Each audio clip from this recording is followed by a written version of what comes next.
Hey everyone, guess what? We do not have ugly swag. We have spaced out radio gear that you're going to want to wear. Why? Because no one wants to wear ugly clothing. So head on over to spacedoutradio.com and go shopping today. You'll be glad you did. And it's a great way to support our show.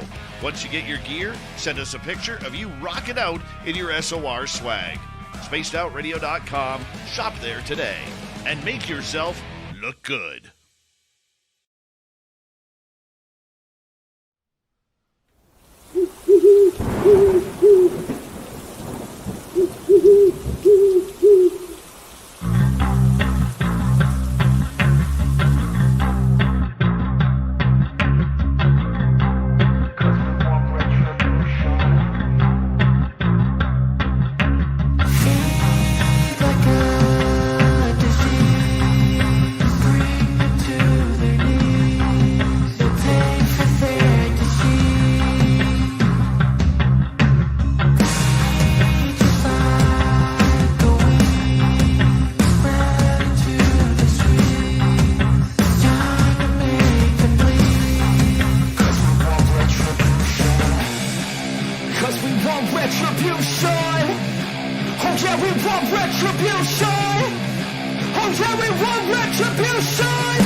Welcome, everybody, to Spaced Out Radio, the After Hours radio show with me, your host, Mr. Rob G. It's going to be a fantastic show tonight. We're in the spooky season, so we're going to continue that theme as we did last show that we did here. We have Tillie and Artemaeus Treadwell joining us once again. We're going to get into some spooky stories, some good conversation, and who knows what else. Let me go ahead and see who has come on in first. Looks like courtesy of Race Fan says, hope your mom's feeling well. I do appreciate that, Race Fan. We have Kitty Catty Whack coming in with the gold. We have Race Fan with the silver. And then we have Mel WD-40 getting us lubed up. And also coming in with the bronze. So great job. Thank you, everybody, for coming on in early. Let me see who else has dropped into the chat here tonight. Looks like we have, who is it? Race Fan dropping some knowledge here. We got Happy Halloween, Rob G. Pray for your mother recovery. Okay, appreciate that. Let's see. Thought we had something else in here from Race Fan. Okay, the Jaquetta, appreciate you coming on out. We have Christian Lee okay. Yeah. Thank you for coming on in, Christian. Appreciate you showing on up here. Also, we got Kimberly, Jack, Sean, Infinite Spark, all these long names, which is pretty awesome. Appreciate you coming on in here tonight as well. We have Kitty Catty White getting the super stickers jumping off. Thanks for your support of the show. Also, Kimberly Jack Shaw, appreciate you as well getting it started. We appreciate your support of Spaced Out Radio. Also, Flat Six is in the building. Let's see. The Timmy Senior, Tomorrow Man, is in the building as well. Let's see. Can I get there? Everybody? Shelly Montgomery. Hey, Shelly. Thanks for coming on in. Appreciate you showing on up. And Gentleman 5552, thank you for coming on in. Appreciate a lot of new names, which I do appreciate. And we'll kind of get to you guys a little bit later here as we get ready to start the podcast side of this. And then we'll go and make sure we get to everybody on the first break. So let's go ahead and start the podcast side of this. Welcome to Spaced Out Radio, the After Hours radio show. We're getting into the spooky season here, and we're going to be talking to Tillie and Artemaeus Treadwell, getting into some spooky stories and all of the sort here tonight as we prepare for the holiday coming up. That'll be for hours 1 and 2. Then in hour 3, We'll do some Tales and Told Missing Person Mysteries. Maybe get into some Drew Banky with After Hours wrap up, but we'll see what's going on. We'll fill it out.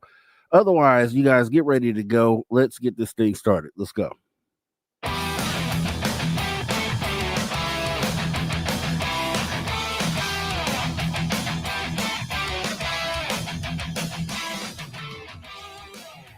Greetings, space travelers. Welcome home. You just tuned your dial to Spaced Out Radio, the only place where you can own the night. I am your host, Mr. Rob G. And tonight, we're broadcasting on our terrestrial affiliates across North America, plus digitally on digital platforms all around the world. Don't forget, you can access our archives because they're absolutely free. YouTube.com/@SpacedOutRadio. And hey, while you're there, please consider hitting that subscribe button. Also, don't forget, you can follow us on X and Instagram at Spaced Out Radio and at Spaced Out Radio Show. Our website is still spacedoutradio.com, where the options are endless. You can stay up to date with the SR Newswire. You can get yourself some official Spaced Out swag. Plus, rock out to the man you hear right there, Mr. Ron Bumblefitthal, and oh so much more. Once again, we're going to have a great show here tonight. It's getting into spooky season.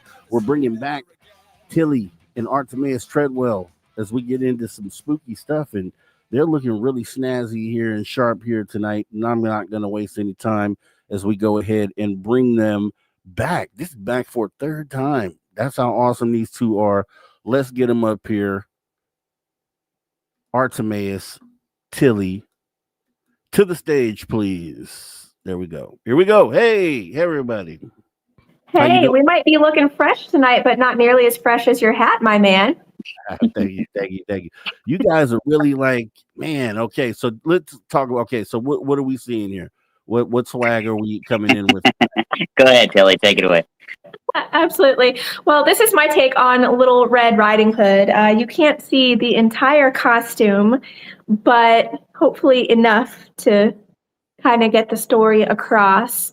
I do have a really neat wolf mask that I'm working on. It's on an opera stick, and so I sometimes will disguise myself as the wolf and then take it away to reveal Little Red.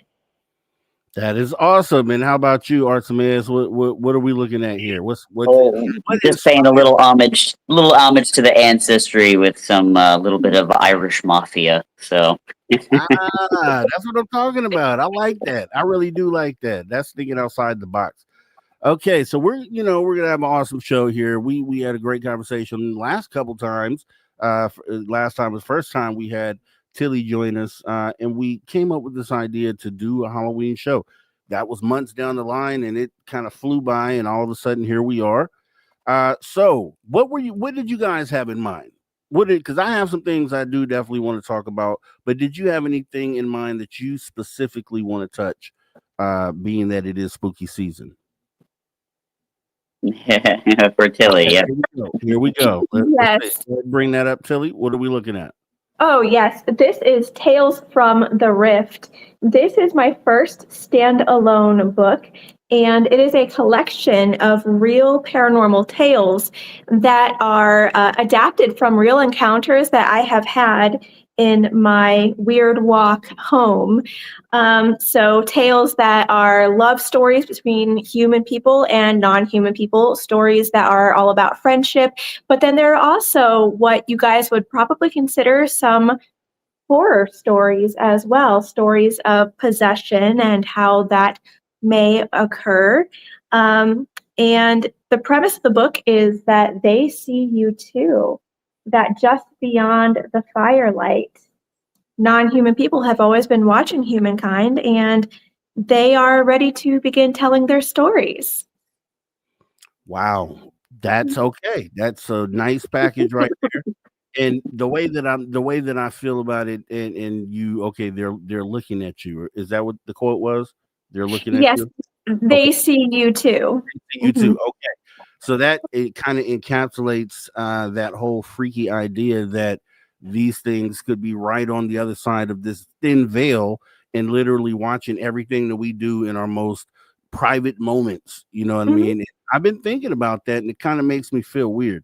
How would you explain that? What is that veil that we're looking at? And are they existing right here within the current existence that we know and understand? I love those questions as always, my man. Well, I see the veil as a separation of vibrations in a way, but it's not quite that simple from how I see it. To me, it's also a separation of the senses. So our eyes, our ears, our brains, they've got filters essentially, because if we were to see quite literally everything and everyone around us, we would likely be driven mad. And of course, that would make focusing on survival tasks incredibly difficult. And the more ego content that a person has, the thicker the mind filter is, the thicker the focus filter is.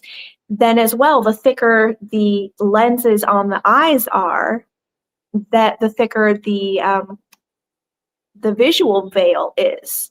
And then different ear structures lead to different thicknesses of that veil as well. So for example, for me, the reason I wrote this book in part is because I've always lived what you could call a hyper magical life, and that's magical with a Q, because I've been diagnosed with extremely low ego content, a very thin eye lens, plus I have a different eye structure, which is why my eyes look funny. My eyes are so big, and then I have a different ear structure. So for me, I grew up with communing with the non-human people around us. And they often will come and talk to me, whether it's to deliver messages to humankind or to just hang out and shoot the breeze, you could say. Or now they know that I am collecting stories and their perspectives. So sometimes they'll pop up and say, hey, I think that this experience from my life should go into your next book to help humankind evolve one way or the other, or to just, help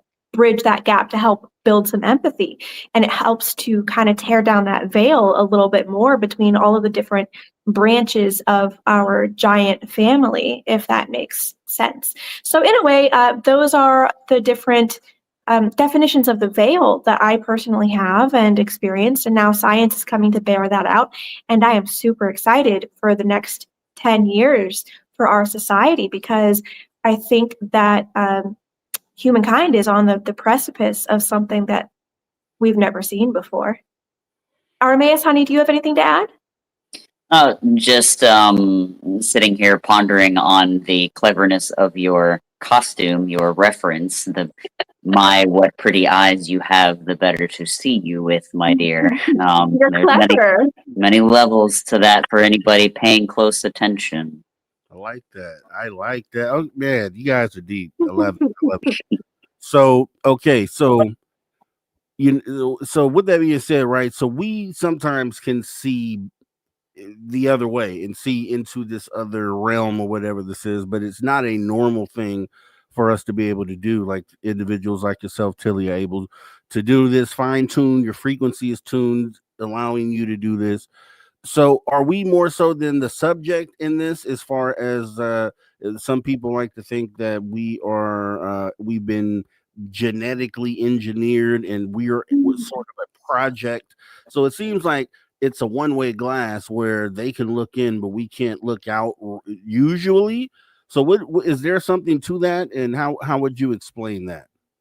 Yeah, typically it is the way that you have described as a one-way glass, but I have met typical people who, by moving to a certain location with specific geography, for example, they've suddenly started having experiences that they've never had before because there's an external veil tear. My colleagues, Steve Mara and Barry Fitzgerald, talk about this pretty often these days. And that was science that's also been explained to me over the entirety of my lifetime. And I'm really grateful that people now have the scientific tools to begin to prove this, with the magnetics and whatnot. Aside from that, though, if someone is focusing on certain intents, or they are doing certain activities which act as invitations for particular types of NHP, non-human people, then that veil can become thinner over time, especially if they're spending a lot of time with an intermediary like me. Because before Artemeus met me, he really didn't have anything paranormal. But the more he's been with me, the more he's been around me, you could say in my atmosphere, in my orbit, the more he has been able to see with his eyes in his own waking times. And these things began to happen before I even started to talk to him about the really deep things that I've lived with for my entire life. So it can happen in a multitude of ways, but those are the most common ones from what I've understood and experienced. You think you're missing a big one, honey. And what's that? You might be right. Yeah, so about psychedelics.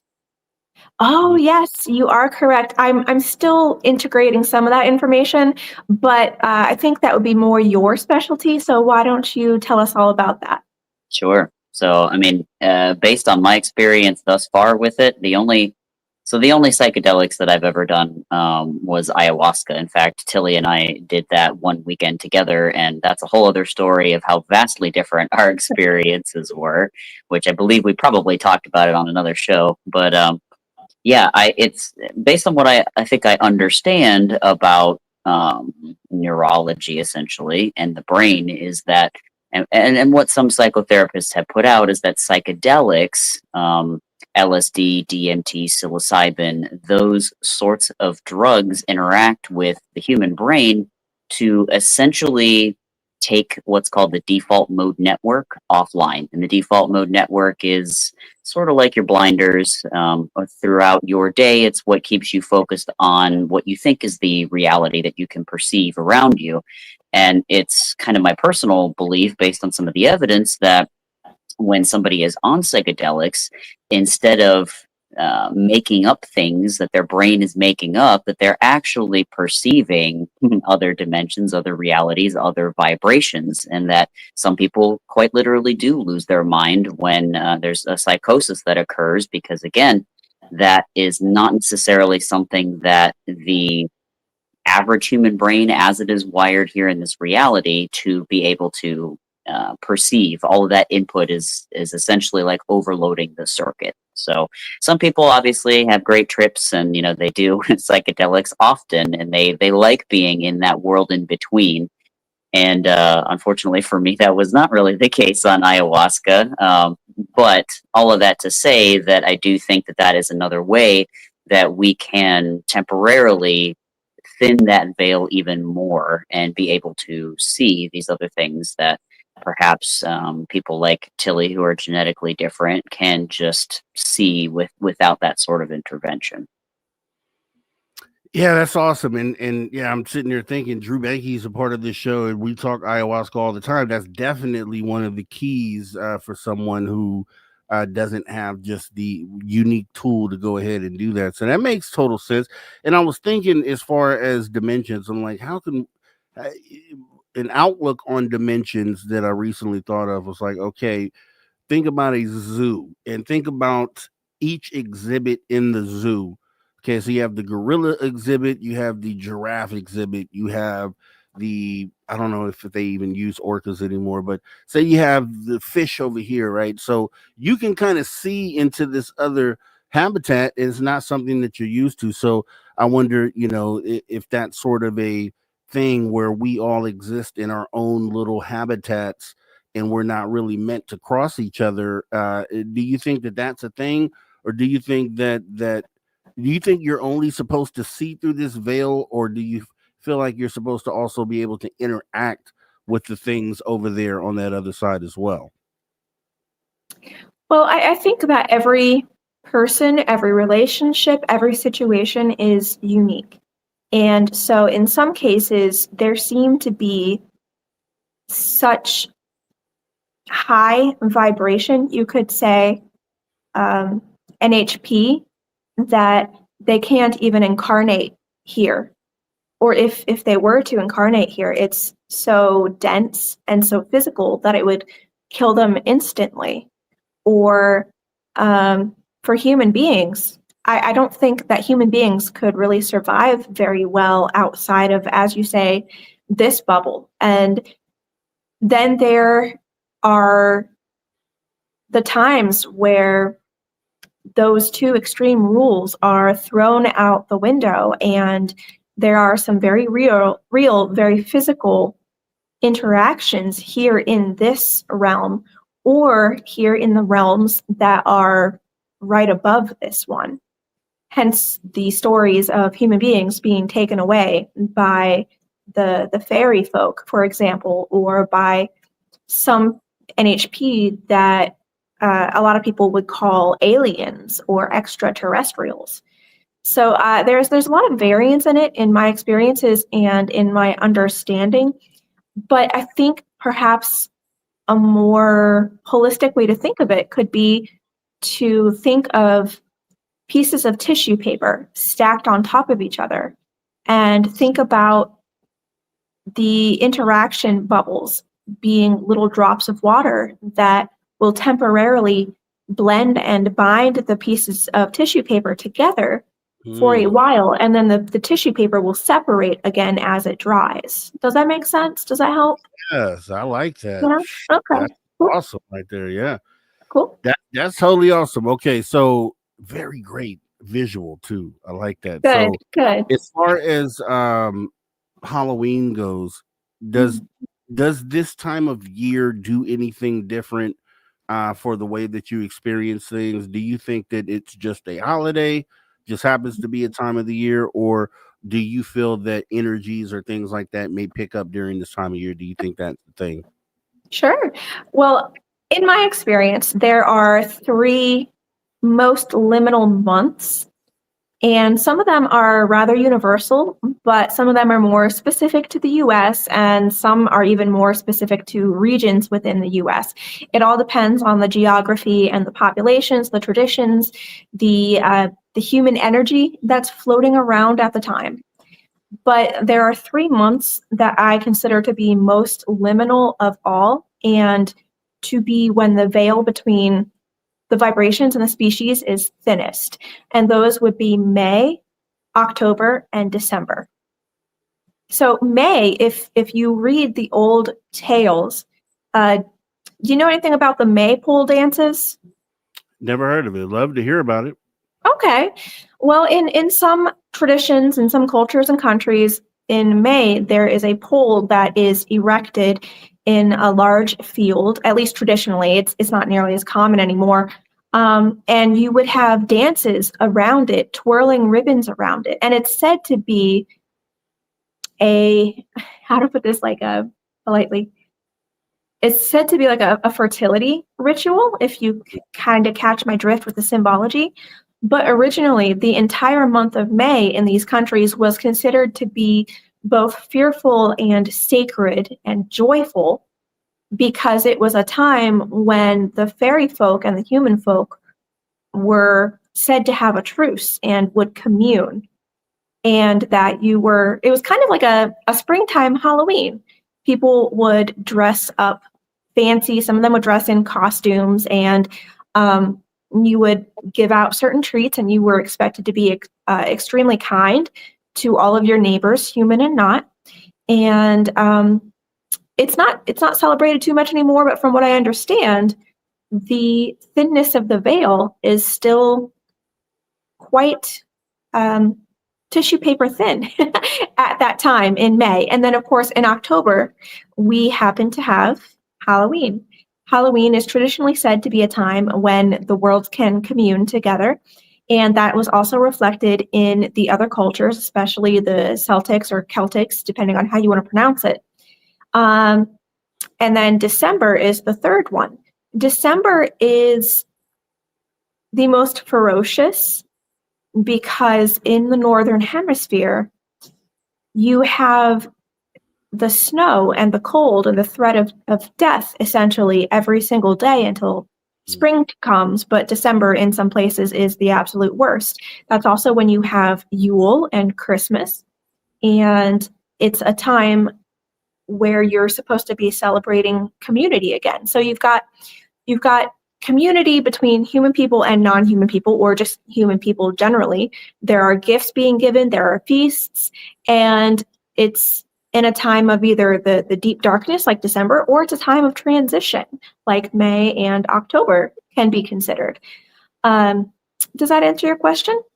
Yeah, and it makes sense because you have geographical energy Mhm. hotspots where anomalous things happen, anomalies where there are greater chances of these things happen. So then it would make sense that there may be seasonal time of year, events that trigger this sort of energy as well. For you, Artemaeus, what does Halloween do for you? Does it connect to anything outside of just the dress up portion, or do you have a deeper connection to Halloween? Yeah, I mean, like Tilly said, I grew up kind of minus a lot of that magical sort of life, and what I was introduced to was pretty much a commercial culture here in the United States. So, Halloween was, yeah, you dress up in, costumes and you go around, you get candy, and there really wasn't much thought to that until I actually got a little bit older, and perhaps even shortly before I met Tilly. Again, lending to her, perhaps her introduction into my life, when there was that whispering of, there might be something more, to life than this. And I had begun to sort of feel a little bit more of a pull towards the pagan type traditions, and Samhain, where people would celebrate more the seasons, and what that meant for life and the cycles, and archetypes, and psychology, all of those sorts of deeper, I don't want to call them truths, but deeper things to live by, I suppose. Not as superficial as the commercial holidays. So for me, it makes sense on the level that, at minimum, around Halloween and December, in those deeper months, when, at least in the northern hemispheres, geographically speaking, you are facing more of a mortal threat in that way, and perhaps through whatever mechanisms then that the veil thins at that point. So for me, I'm still out on exactly what the mechanisms specifically are that are causing those things, but certainly it makes sense to me that around the Halloween time, at least October through December here in the northern hemispheres, that you would be more prone to experiencing the paranormal. And if I may, too, the sunlight has a lot to do with it, in my understanding and in my experience, because many interdimensional non-human people cannot really bear sunlight very well, if at all. And May is in the springtime. The sun is not yet at its height, obviously. It is a liminal transition time. But then October, November, December, and January, the sunlight, it's at its weakest, and it's at its shortest presence time per day. And what a lot of non-human people have told me over the years is that about 2 hours after the sun sets until about an hour before the sun rises, those are their most active, their strongest times, when they're able to manifest more freely here in a way that is far more physical for human or 3D people like us, where they can be experienced in that way. Or, of course, on a really cloudy day, I've had some experiences with non-human people on cloudy days that just popped out of nowhere, and they would walk with me for a while and explain. And we're going to hold right there. Tillie Treadwell, Artemaeus Treadwell, joining us here tonight. We're going to get into some really good stuff here. Tales from the Rift, along with other spooky stories here tonight on Space Out Radio, the After Hours radio show. See you back after the break. All right, we are clear. And let me welcome in everybody I missed this morning here, or this evening. Man, my head has been all over the place, I gotta tell you. Let me see. A lot of new names too, and I did want to talk to that. So let me okay, I think let's see. All right, Gentleman 5552. I know you were one of the last ones I brought up here. Appreciate you coming on in. Pilgrim Society, thanks for showing up. Jennifer 8, thanks for coming on in. Leanne K. Helfrich, appreciate you showing on up tonight. We have as well Skip to Malou. Skip to Malou, thanks for coming on in. Let's see. Skip to Malou. We got Dr. Bob's Nightmare. Appreciate you coming on in. Perfect name for this season here. We have Benno from Oz 1975. Mr. G is back after his dance competition. Yeah, you're right. Yeah, you're right. You're right. That's the secret. Secret's out. Let me see. Mr. Rob G in the SOR. Matt Goodcut, thanks for coming on in. Appreciate you showing up. Let's see. Para Marvelous. Hey, folks, don't forget to hit the like button when you can. It helps the show. Appreciate that. And did you add that number to the end of your name, Paramarv? Because I'm seeing a lot of names with numbers. I don't know if that's a YouTube thing happening or what. Let me know. Let's see.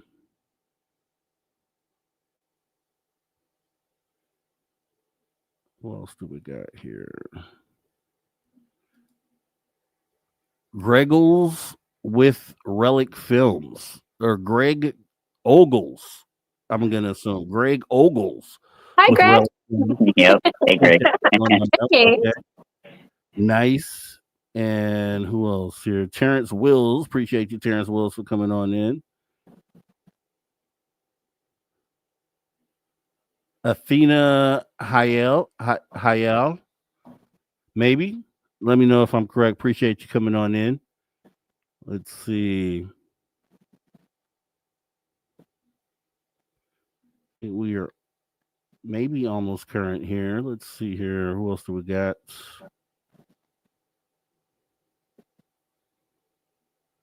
Warden Dragon. Hey, Warden Dragon. Thanks for showing up. Desiree White. Thank you for coming on in.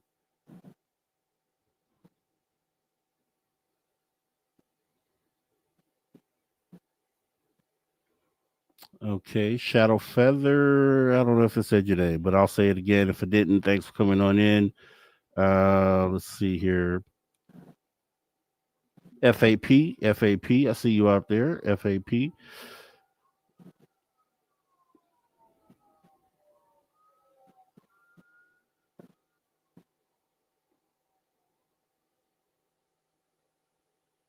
All right. E4060. Thanks for coming in. Mickey G. Hey, Mickey G. And I think we are now current. Yep, we are. So yeah, weird YouTube thing. I don't know if they're adding numbers to the end of your names. I see a lot of names with numbers at the end, and I'm not used to seeing that. Maybe I don't know. But if you're new to the show here tonight, I just want to let you know you've come in on a Saturday or Sunday night, which we run the after hour show, which is 7 p.m. Pacific until 10 p.m. Pacific.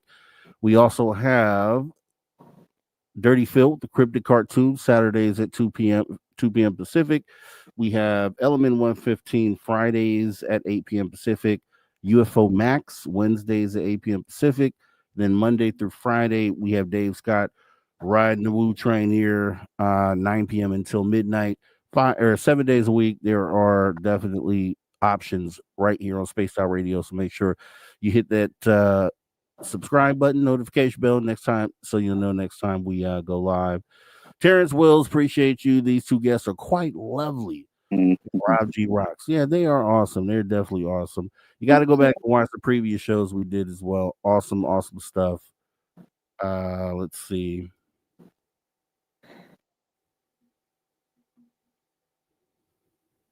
Jose Sanchez, I see you out there. Thanks for coming in as well.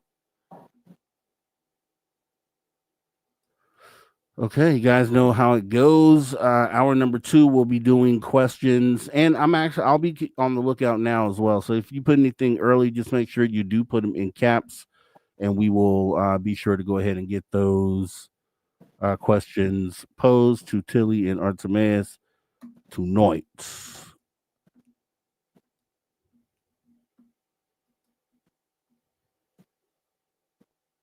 All right. And shout out to Drew Banky in the back. I see you out there, Drew Banky. Appreciate you, man. Appreciate you, Drew Banky.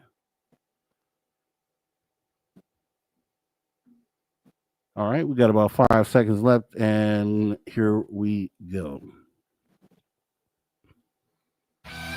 All right, everybody. Welcome back. Spaced Out Radio After Hours Radio Show. Back half of the first hour. We're back. Spooky season. We're talking with Tillie and Artemaeus Treadwell. They've joined us. They've come out. They're looking dapper. They've put on their best threads for the season. We have Red Riding Hood and a mafia figure. I gotta step my game up here, and I will. I promise. Anything you missed tonight, absolutely free. Send the archives, youtube.com/Space Out Radio. Now, Tillie, you were in the middle of explaining something at the break. I don't know if you remember this 5 minutes ago. Do you recall what you were talking about? Yeah, that's all right. I put a mental bookmark on it. It's all right. I was talking about sunlight, actually, and that sunlight actually hinders a lot of NHP ability to manifest here, because from what I've been told over essentially the entirety of my life, sunlight changes and it charges the atmosphere. You know how some people here will get cancer, melanoma from the sunlight, but other people thrive on it. It seems to be a genetic thing. And unfortunately or fortunately, depending on how you look at it, a lot of NHP just can't handle a lot of sunlight, if at all. So for some of them, it could be likened to quite literally walking into the sun into the actual sun or a fire, and it would kill them. And there's also the way that it changes the blood chemistry. It's said that people here get a lot of vitamin D from the sunlight, but in my experiences, a lot of them say that nutrition works quite differently elsewhere. So here's one thing I wonder, right? So in the example I was given earlier, so you have a zoo exhibit, right? So I was just thinking, when we make this contact interdimensionally, whether it's paranormal, with apparitions, whether it's actual beings, living beings, I'm just thinking, like, okay, what would a gorilla do with a bear, right? So okay, they probably could hang out together. But it's like, is there really a future in that? And would it even be necessary? So the reason why I'm asking that is because would there even be any benefit, I'm thinking at the end of the day, for us to even be able to access these other dimensions? Like, what do you think about that? Would it really make sense at the end of the day? Would we even, what could we benefit from that? I think that a person who is ego-based and 3D, but who has done, I'm just going to say, like, a lot of their own inner self-reflection and tamed their most basic ego drives would highly benefit from these interactions and even perhaps visiting these other places and these other societies. But for a lot of people who have not done their work, a lot of the NHP that I've spoken to and worked with over the years, they typically hate or fear the average human or ego-based 3D person. And so there wouldn't be any benefit, because the human being would be walking into a situation where they don't know the culture. They probably look different. They function differently. The nutrition is different. And I don't know if you've ever met a frightened or angry human being, but typically it doesn't go very well. And so cooperation goes right out the window. And that's a great way to start some kind of feud. And there are reports of that in the past. So I think it all depends on the individual, but I mostly don't recommend really trying to go anywhere else or make contact with NHP unless someone really has their inner stuff worked out. Because a lot of non-human people, in my experiences and in my understanding, are terrified of human beings, or they absolutely hate them, or they're just mystified by them kind of from afar. You know what I mean? Artemeus, honey, do you have anything to add on that note? Lots, yes. Please. I think you can communicate this better than I can right now for the audience. No, it's good to have your half. It helps me too, and I think it would definitely help the listeners from a different perspective, because that's how I've learned what I have, is by listening to you. So the perspective generally that I bring to it is the background that I have, which is mostly in evolutionary biology, animal behavior, human psychology, that kind of angle. And so I have come to understand just how much overlap there is with human and animal behavior. We like to think that we're a lot higher order than they are, but we really, we're not that much higher in a lot of ways. And when, she says ego, that's a loaded word that a lot of people tend to misinterpret. And I think one word that I'm coming to use more is awareness. So, and, people think that they are quite aware of themselves, but if you have moments where you explode at somebody because you realize later, oh crap, I forgot to eat breakfast and I'm hangry, you realize pretty quickly that on many different levels your awareness isn't really what you think that it is. Or if you have vices that you just say, well, I just want to do it because it feels good. Well, there's a lot of work there to do as well. When you can make a choice that you had thought about from multiple different angles, how it affects you, the people around you, your, forward life, everything in many, many different dimensions, and then make as calculated a decision as you possibly can from that, then I'd say you're starting to exercise the level of awareness that would be necessary to have, I think, even remotely even footing with an NHP or, paranormal entity interaction, or even be remotely inviting to interact with them. And so, it's that level of awareness that makes all the difference. I kind of went down a little rabbit hole there for a second, but hopefully that helps to clarify some things. No, that's awesome. That's awesome. And you did say a word that triggered. So you said exercise, and we'll talk about exorcise and exorcism and so with this whole conversation we're having about the relationship potentially between one-dimensional being and another dimensional in some other dimension. When we talk about, because I would assume that exorcisms, which is a possession essentially of a human body, is that something that's coming? Is that something that has stepped into our dimension to possess, or is the possession happening from remotely from this other dimension? Those are some great questions there too. And if I may, I'd like to add a note about the free will. That's one of the biggest complaints that I keep hearing from NHP over essentially the whole of my lifetime, that the reason a lot of them will not interact with human beings positively or at all, if they can avoid it, is because human beings elsewhere are considered to be semi-sentient creatures. And so that's why there's always such a push for human beings to continue to evolve and gain more awareness, and then to gain more free will, to be able to sit with information and then make calculated choices instead of just reacting off of emotion. And this is also why human beings, or the person with the most ego content, clinically speaking, always sets the contract with the non-human person. Because the people who have no or extremely low ego content are quite flexible emotionally, visually. They're very flexible with love and with social contracts. People who have a lot of ego content are not that way. And so you've always got to go with the person who has more ego content and allow them to set the contract and speak their language and try to meet them on their level first and hope that they can eventually come up.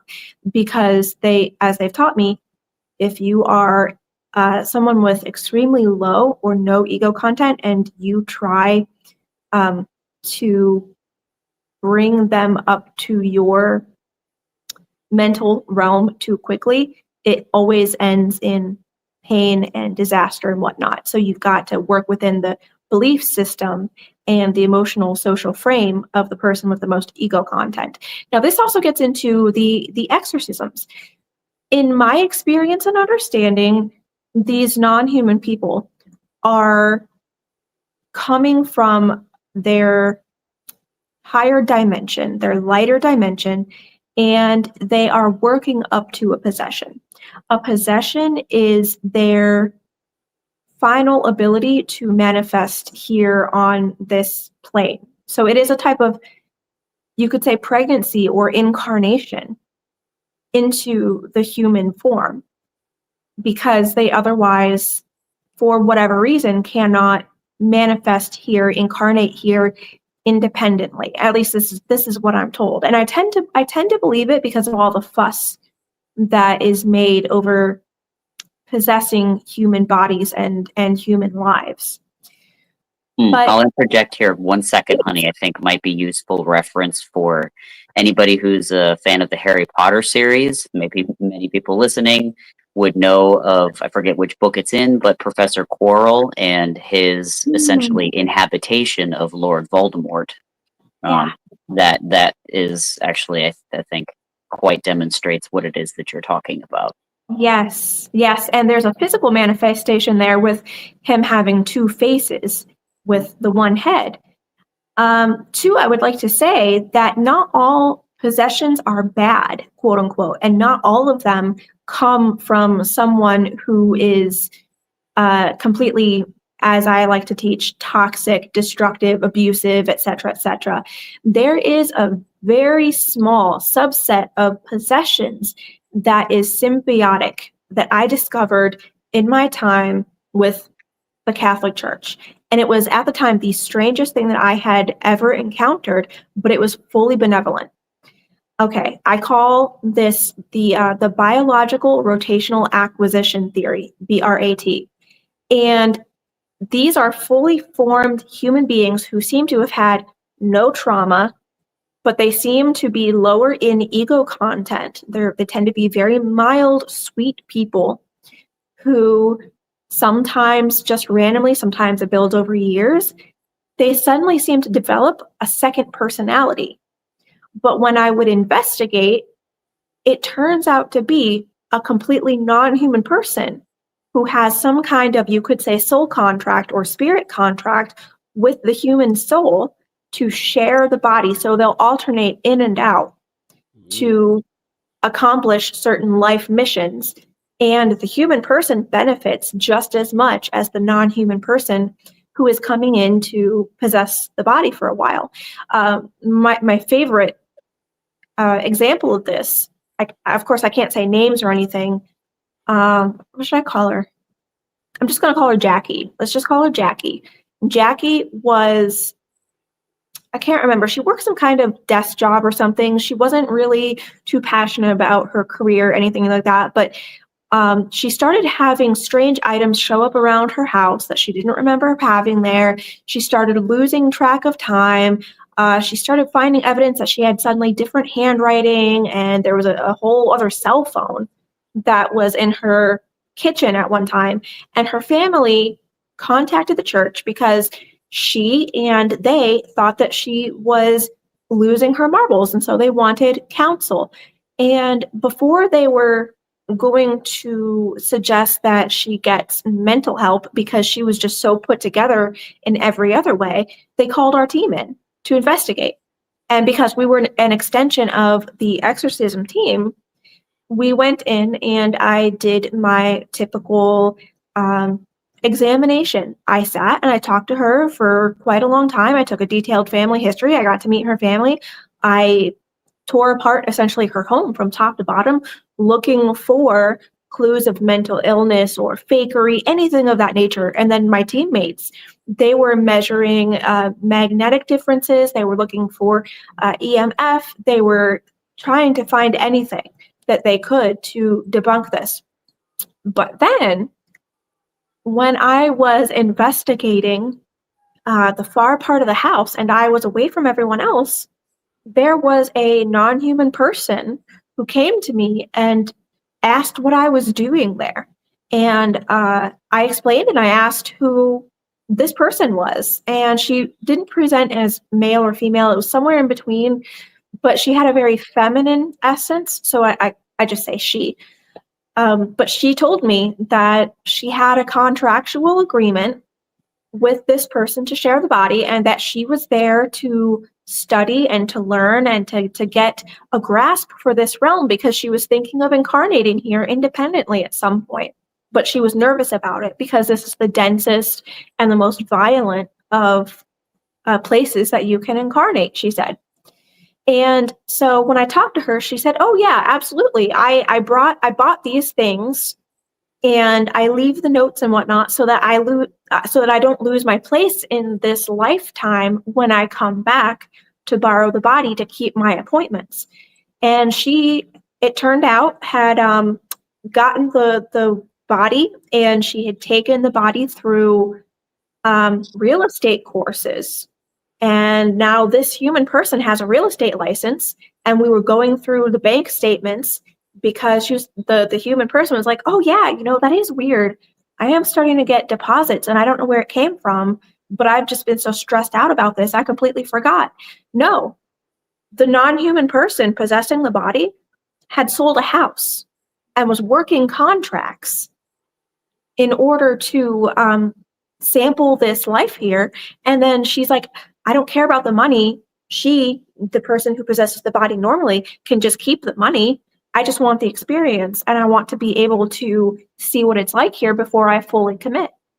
And so in that case, everyone was winning. There were no EVPs. There was nothing scary going on, except for, of course, if you consider the other details I was giving to be scary. And the story seemed to have had a happy ending. The family and the lady kept in touch with the father and with us for the entire year, and there was seemingly no issue. Hopefully now they're both wealthy and having all the life experiences that they were looking for. What do you think about when you hear that, Artemaeus? Multiple entities like inhabiting one body. That's actually, I've never thought about that. What do you think about when you hear that? Yeah, I mean, honestly, it can make sense to me on a number of levels. I mean, they say that we as humans are not using our brains to their fullest potential, and if we essentially remove the governor on our brain when we take psychedelics, and we realize that there's so much more potential to the brain in that way, and that the ego is simply a subset of that brain's potential, then it makes perfect sense to me that there could be other essentially compartmentalizations where multiple, I don't want to say multiple personalities, because that's not necessarily what it is. Different entities essentially can occur. There's room for that. There is so much about the human body that we do not yet understand in the medical community. Myself going through all sorts of lovely fun medical things as I approach my 40s, things that I'm learning on how to take better care of this vessel that I inhabit, that even it's frustrating even in looking up the information, that there are conflicting sources everywhere, and then some papers that are so bold as to say, yeah, we really don't know for sure. So it completely does not surprise me to find that something like this could happen. And honestly, since knowing Tillie, the less that I fight that notion that the way that I think things should be, or that they are, is the way that they, should be, or that is the only way, the less I fight that, and the more I simply listen and, kind of let it settle what I'm hearing and what I'm seeing. Let it move past that little lower brain that wants to, the fight or flight brain that wants to freak out about every little thing that seems to threaten the ego. It has done wonders, really, for my enjoyment of life in general. So yeah, I would say totally cool. As long as it's symbiotic. We know those relationships exist in nature. I mean, I would like to be inhabited by somebody who's made a few $1 million by now, but we'll see. And I'm just thinking about that because it makes so much sense, and I'm just trying to put it in an analogy, right? So trying to position it in a way where it for me it would seem like instead of something being locally here and stepping into our bodies, maybe it being something that taps into our consciousness, being that our consciousness is out there, right? So it makes me think of what maybe some young people won't remember, but there was something called a party line where you could have 30 different people on one phone call and they could all tap to your call. And I'm Yep. just wondering, like, is that the thing that's happening? Because when we talk about, we can go back to extraterrestrial abductions and some people that feel like their consciousness is being abducted. And then like all these experiences, are these just like something tapping into each, tapping into your consciousness? Yeah. Kind of like a wiretap almost. Yeah, right? so there, oh gosh, and I wish that I could remember this guy's name, and I'm gonna have to go look it up Gary now. Marzinski. Are you sure? The guy who came up with the drawings and the theories of the brain and the body being its own personal resonator, different, resonating centers, was that guy? Oh man, it may have been. I know that he's highly relevant to what we're talking about right now. That may be the person you're talking about.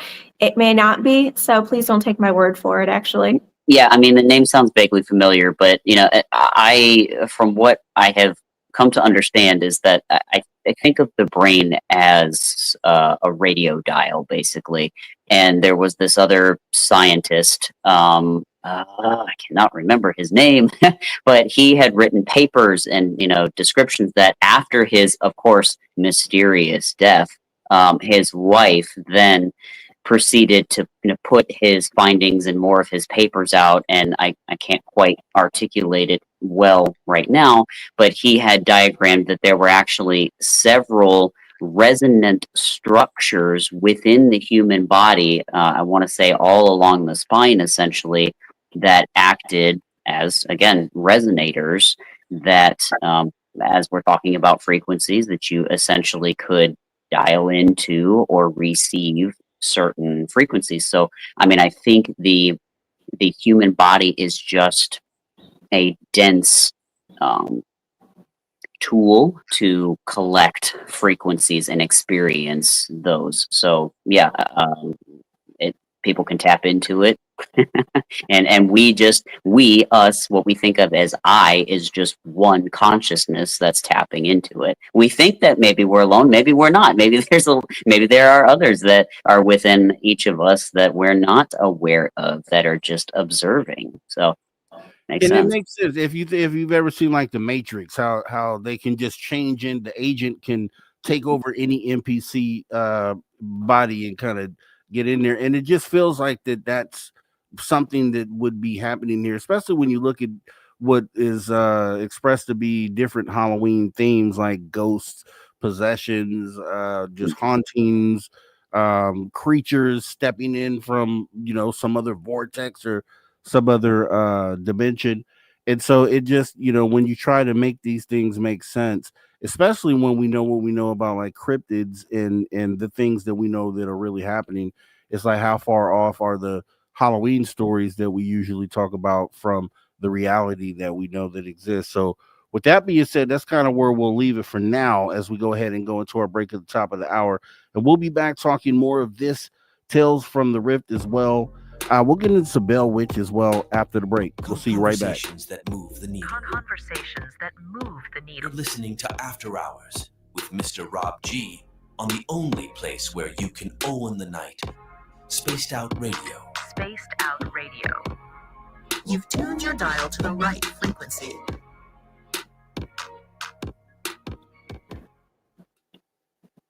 All right, we are clear, and I'll see you guys in 5.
Welcome back to Spaced Out Radio, the After Hours radio show. We are back, hour number 2, as we have about 30 seconds. Let me go ahead and bring our guest back on stage here. Let's see.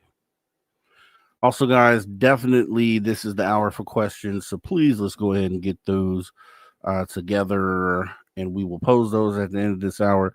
Do appreciate you guys once again supporting this show.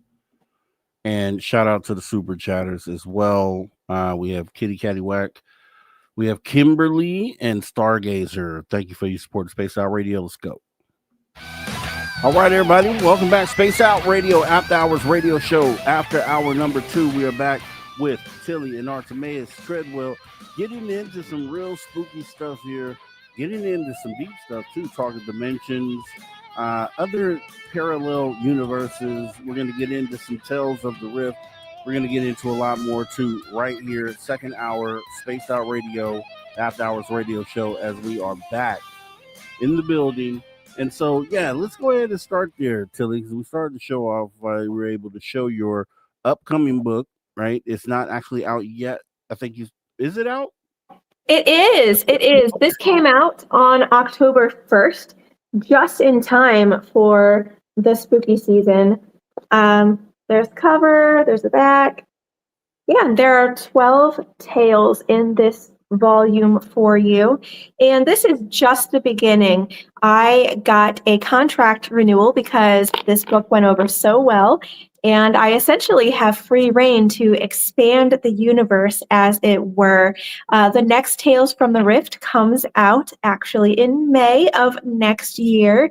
And then I have 2 other novels, you could say, planned to expand the universe of Tales from the Rift even further. There's also another inclusion. It was in a book called The Light from Albamuth. I think I said that correctly. But it was such a neat project. There was this person that I worked with for a bit. His name was Jonathan Bartholomew, and he invited me to take part in a special book project where we would write a story based off of a tarot reading that we did. And I just love stuff like that. So I pulled out my cards and I made a story also about Halloween called Jack-o'-lantern.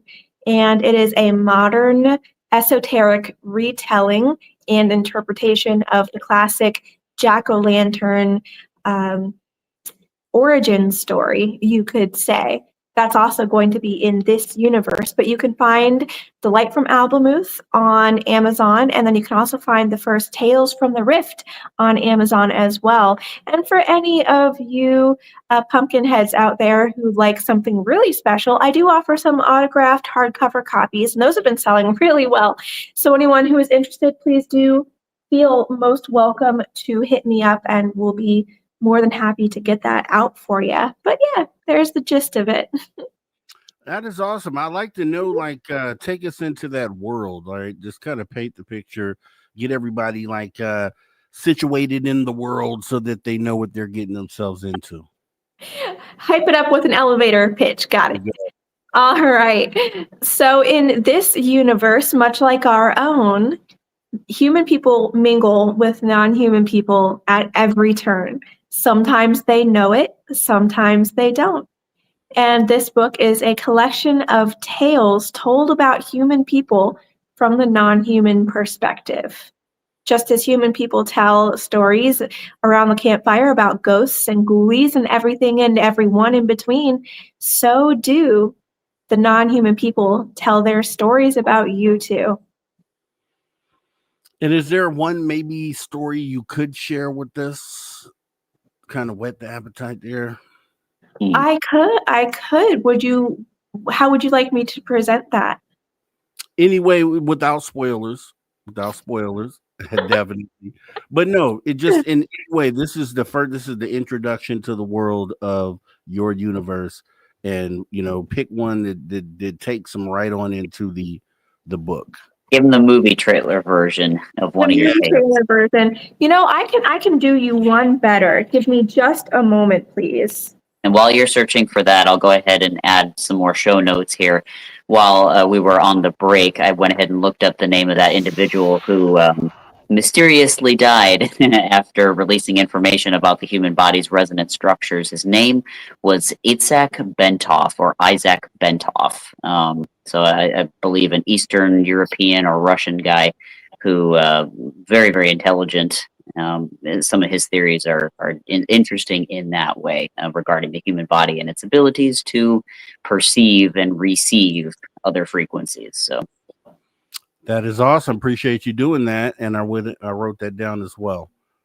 Okay, we're ready for you, Tillie. Whenever you're ready. All right. Do you have time for a 2-minute tale? We surely do. Let's bring you up on the screen there. This is called Oh Dear. This is not a Halloween story, but it is an autumn story, and it is a terrifying one, most would say, so I think it fits the bill. Oh dear. Just 7 minutes, Jerome assured Holly, his eyes brimming with sympathy towards her. The long, steady beep of the heart monitor droned on, music to the scene.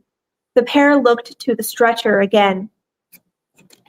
Dale couldn't stop the flood of images, sensations, and choices. The case of beer, attempting to hit the deer on the side of the road in a drunken rage. Thanksgiving night. His wife and other people were transforming into upright deer. June's face had then changed from a deer's into a gaping, razor-toothed maw full of tentacles. Currently, he had the worst headache he had ever experienced. Beside Jerome and Holly stood Robert and June. Holly wiped her eyes and sniffled. It's unprofessional. I'm sorry, Holly apologized to the group. It's my first death. June lifted the partially melted ice pack to her cheek again, patting the massive lump of swelling gingerly. This will be an easy one, June replied kindly. He was a drunk and a wife-beater. He lost his mind and his life, and that means I have finally found mine. Robert cleared his throat.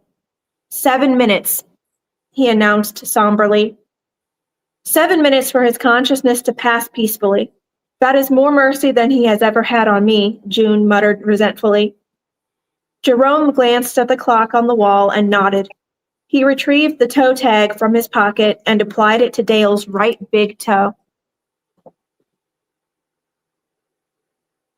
There we go. Awesome stuff. I wish I had my round of applause button, which I don't right now.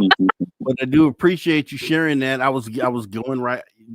Perfect place to leave off as well, because I was kind of getting right into it When you sit back and you look at this Artemis, are you just amazed at what your wife is doing here? Like, how do you feel?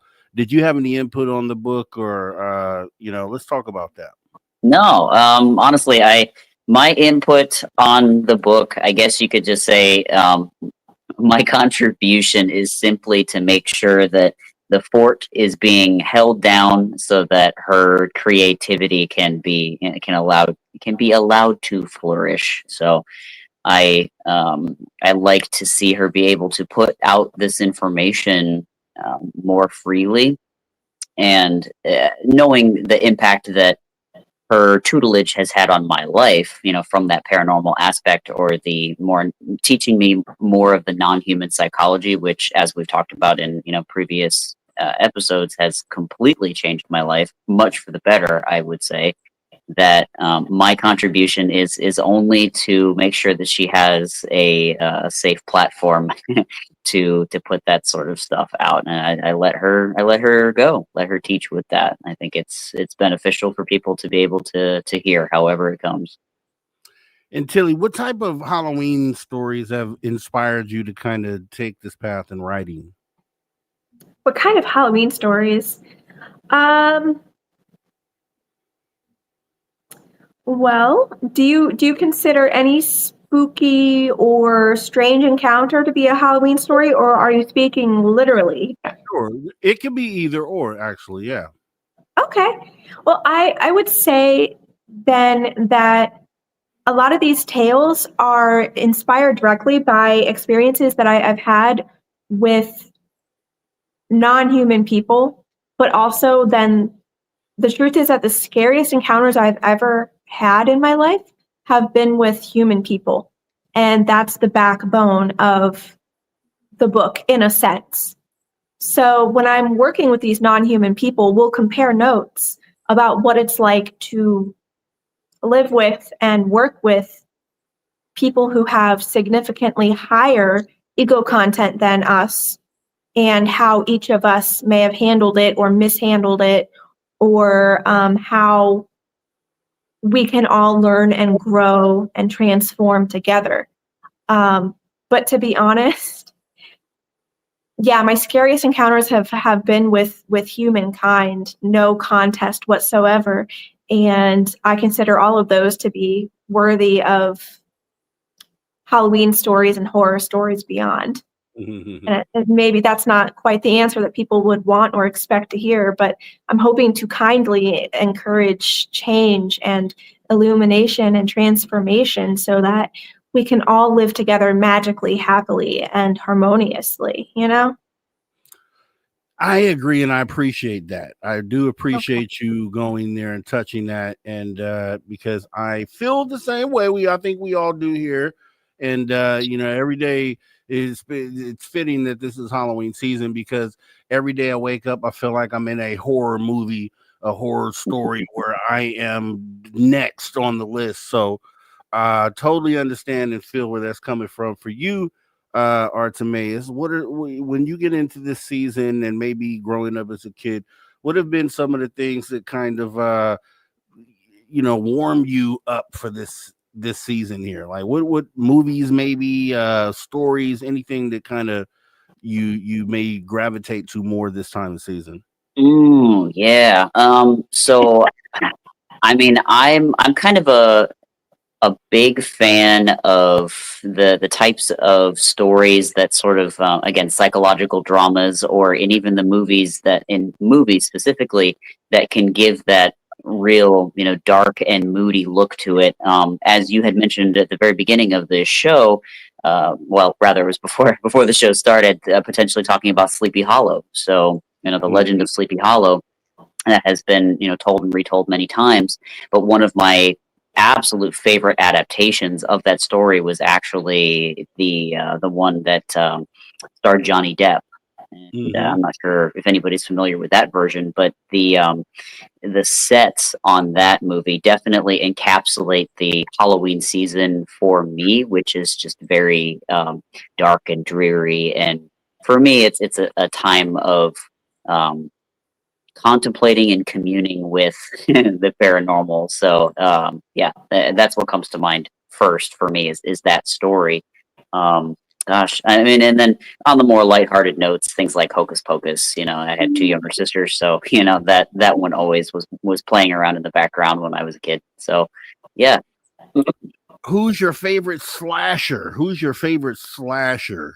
Oh, favorite slasher. Oh my goodness. All right. So here, confession time. I'm not as tough as I look. I have actually not indulged in any horror movies. I can't say that I have actually watched any single one of them for more than a couple of minutes, enough to make a pop culture reference. So I am a terrible person to ask that question. But Tillie might have a little more insight, because recently she introduced me to the movie Trick or Treat, which before getting to know her, I probably would have been mostly disinterested, because I admit I do not tend to gravitate much towards the slasher stories, but that, after learning more of the non-human psychology and understanding things from the perspective that her book is being written from, which is more from the non-human perspective, I gained a lot more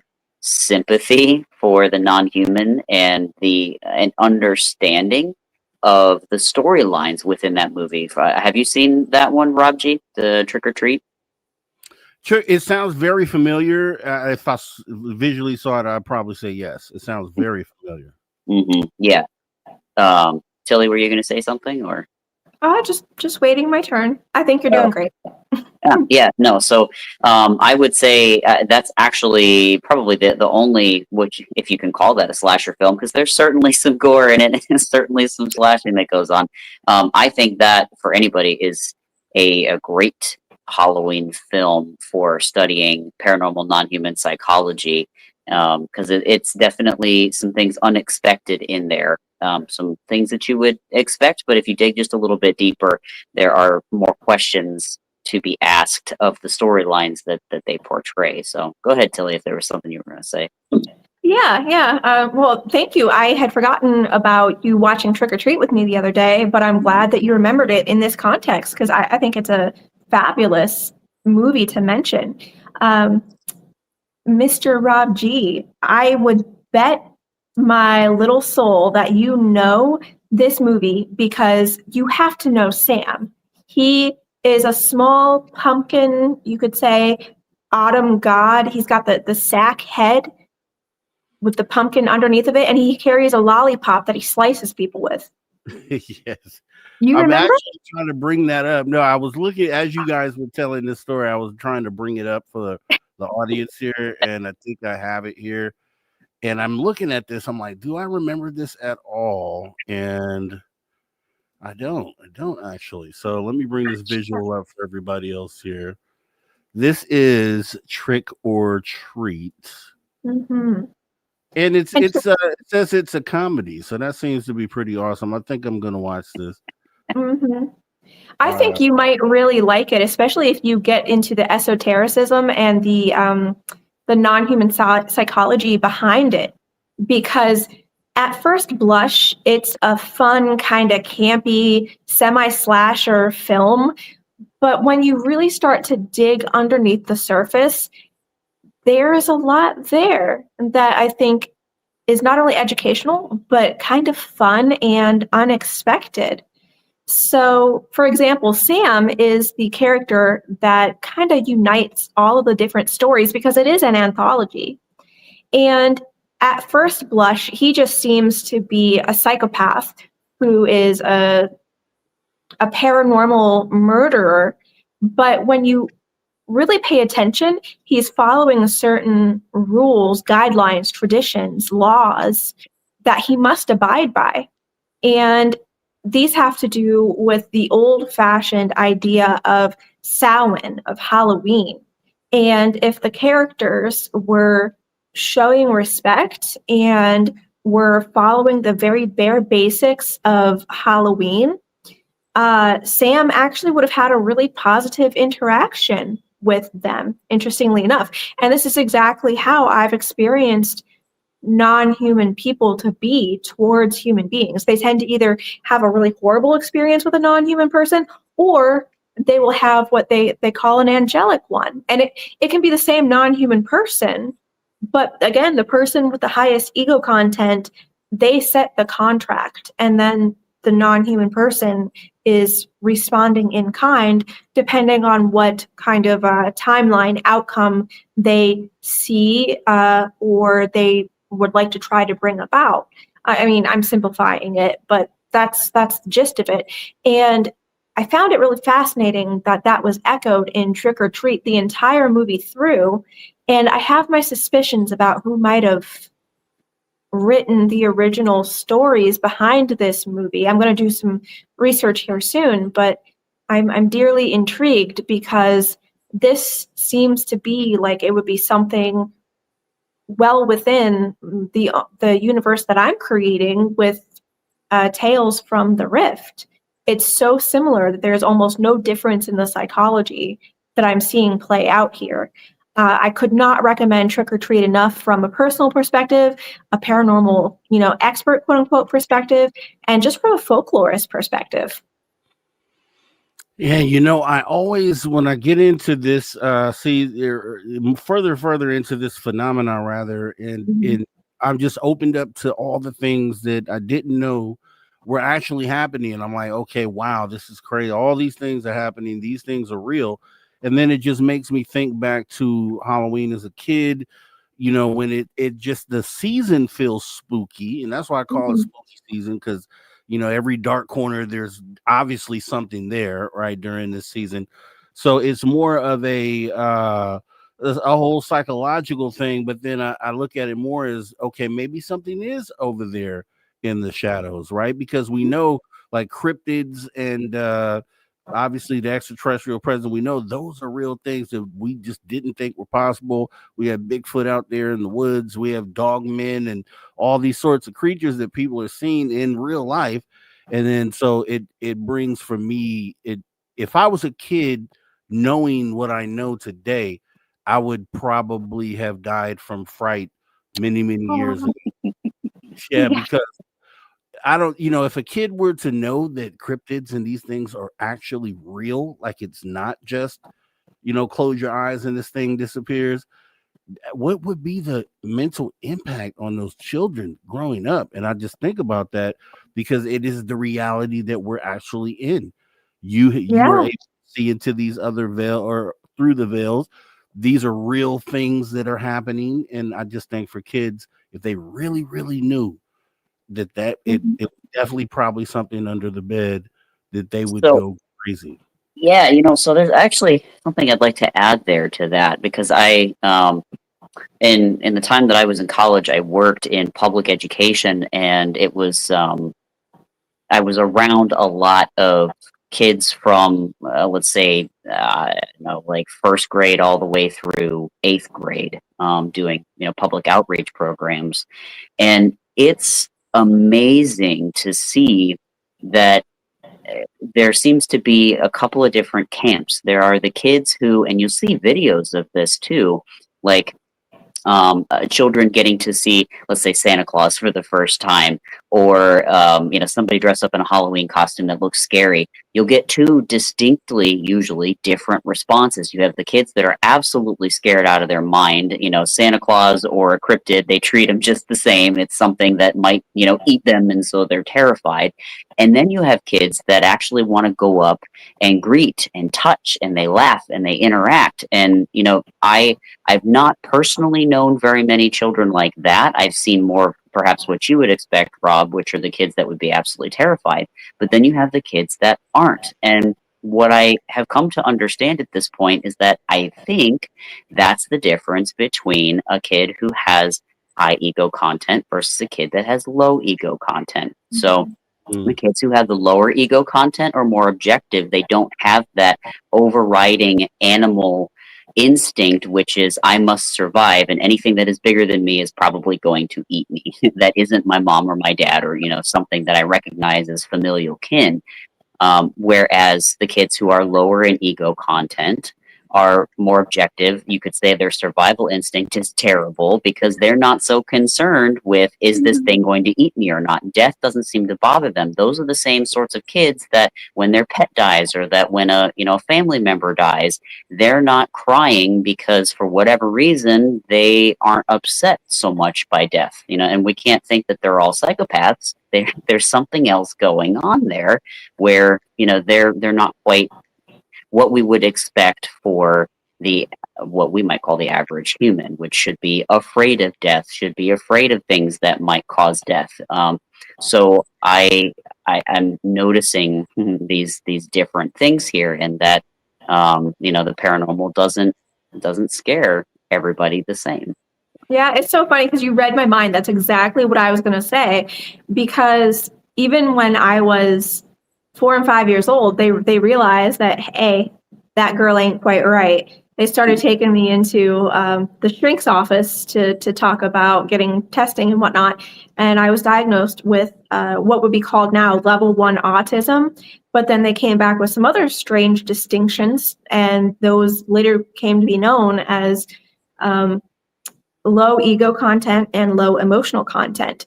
And that's why generally I don't respond the same way as what a lot of people would when it comes to the paranormal stuff, especially because I've just been used to it essentially my whole life. I've been outside as a young kid, and someone who looks definitely non-human would come and walk up to me and start talking to me, and I would treat them just like any other person. It just did not matter to me.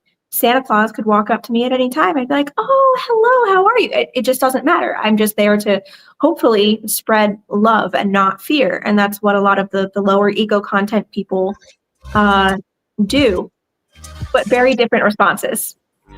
Awesome stuff, guys. We're having a great time right here on Spaced Out Radio, the After Hours radio show. We'll be back right after the break with Tillie and Artemaeus Treadwell.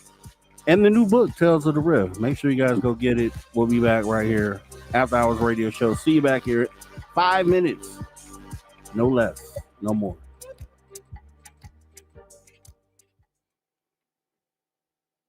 All right. We are clear. And yep, once again, we have an awesome chat. They always throw links in the chat. This is Artemeus and Tillie's socials right here, the Facebook, YouTube for the Weird Walk Home, and also email address. Make sure you guys contact Tillie as well for that autograph copy of the book, because that would be awesome. I'm starting to build a collection of books as well from guest autographs, so I'll have to also get one of these from Tillie as well. Looks good quality too. The book looks real solid, hardback, really nice looking book there. Thank you. Yeah, I think it is. And my publisher is Tim Swartz from Ancient Aliens, him and Zontar Press. He put this together for me, and I think he did such a beautiful job with it. I mean, I did all the cover art, but he compiled everything. He got it nice and edited for me. And then I have an illustrator who took care of all of the images that you see within the book. Oh, wow. Everything is custom and hand-drawn, and her art really has made the entire book come alive. So I've been working with such a wonderful team. This is one of the Halloween stories, by the way. Oh, yeah. Yeah, so I'm very proud of it, and I think that people would really enjoy it if they got their hands on it. Whether you like something spooky, something sweet, there is something for everyone. And now I have been immortalized, and my mission is complete. That is awesome. I always love promoting creative work, right? Because I'm a creative myself, musician. I create. So I can appreciate it, and it's definitely a good, solid product to bring. You didn't half step, right? Which is a big thing that some people will do is half step. You did it right. We have proof. We heard you read some from it, and it sounds really compelling. So I would say for sure, guys, go get it. And plus, Timmy, Mothman is saying here that it's only $20 for the hardback. So you might want to take advantage of that. It sounds like a pretty good deal. So awesome stuff. Glad that you guys are that you got that done and are able to talk about that here tonight. Thank you. Hey, would you like to hear a little bit of lore about the story that I read on air tonight? Yeah. Do you want to come do it when we come back? Yeah, whatever you want. I just think I have a tidbit for you that you'd really enjoy, or you might be extremely creeped out. I can't tell yet. Either way. Well, I don't know. I'm a scary guy, man. Just like I said, with the whole kid thing and the realization that these things are real, like for me, and I'm speaking really for myself, because I know if I were to know all this, I've been terrified as a kid. But even today as an adult, knowing, and so say my kid comes in and says, hey, there's something under my bed, or there's something in the closet, there's a part of me that's going to be like, is there really something in there? And then if there is, what am I going to do about it, sort of thing, right? Like, well, hey, what can I do about it?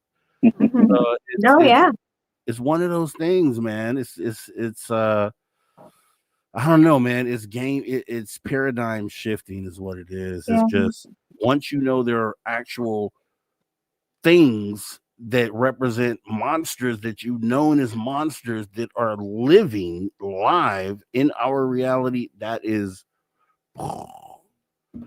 mind blowing. Yeah. And I think that most of the cases that I've encountered, they really could have been solved by someone, the human party, just being like, okay, privacy is an illusion. This space is not mine. I share it with other people who are unlike me, and I'm going to walk with humility and respect for other people. And honestly, that would have solved most of the cases. Or if not that, the human party just not being abusive would have fixed the problem. Because a lot of these non-human people who work at possessing and negatively haunting human beings, they feed on that negative emotional energy or that fear. So if you dispel the fear, if you dispel the abuse, the neglect, the filth, emotionally and physically, there's nothing left for them to feed on, and the atmosphere becomes inhospitable. So they'll leave. They'll go find someone else. But that's not a message that a lot of ego-based people want to hear. They want to hear me talk about fighting the demons and things like that. But that's not what happened on my journey as an exorcist. I feel like my own path as a non-religious exorcist, just walking in objectively and wanting to help everyone, has taught me so much more than preaching religion and fear and war ever could. And it revealed a lot of inconvenient truths. So there are, a lot of people who they don't want to hear what I have to say. Go ahead. Coming out right now from break. Appreciate it. All right, everybody, welcome back. Spaced Out Radio, the After Hours radio show. We are back half of the second hour with our guests, Tillie and Artemaeus Treadwell. Getting into some really good stuff, talking paranormal, because it's Halloween, it's the spooky season. We're telling stories. We're getting in down to the bare bones of what this reality is, and it's kind of scary. That thing under your bed might be under your bed. Remember that. If you missed any of this conversation, definitely jump into archives. Absolutely free. YouTube.com/@SpacedOutRadio, as we are actually back on the back half of the second hour. And Tillie, during the break, you were talking about kind of elaborating on the story that you told here a moment ago. It's from the book Tales from the Rift, which is available on Amazon. You guys should go check it out. And yeah, go ahead and take it away, Tillie. Absolutely. So I flashed the page with the deer illustration, and that was based on a story that I was told by a non-human person who lives, you could say, around the Appalachian area, and who claimed to be responsible for some of the not deer sightings that people get. Are you familiar with the not deer, Rob? Never heard of it, no. Okay. All right. So the not deer is essentially the assertion that sometimes the deer you might see out in the field or the forest or on the side of the road are not actually deer, hence the name, They might have a neck that bends funny, eyes that seem too sentient. You might catch one walking like a person on two hind hooves. Anything like that. I know, you see you shaking your head.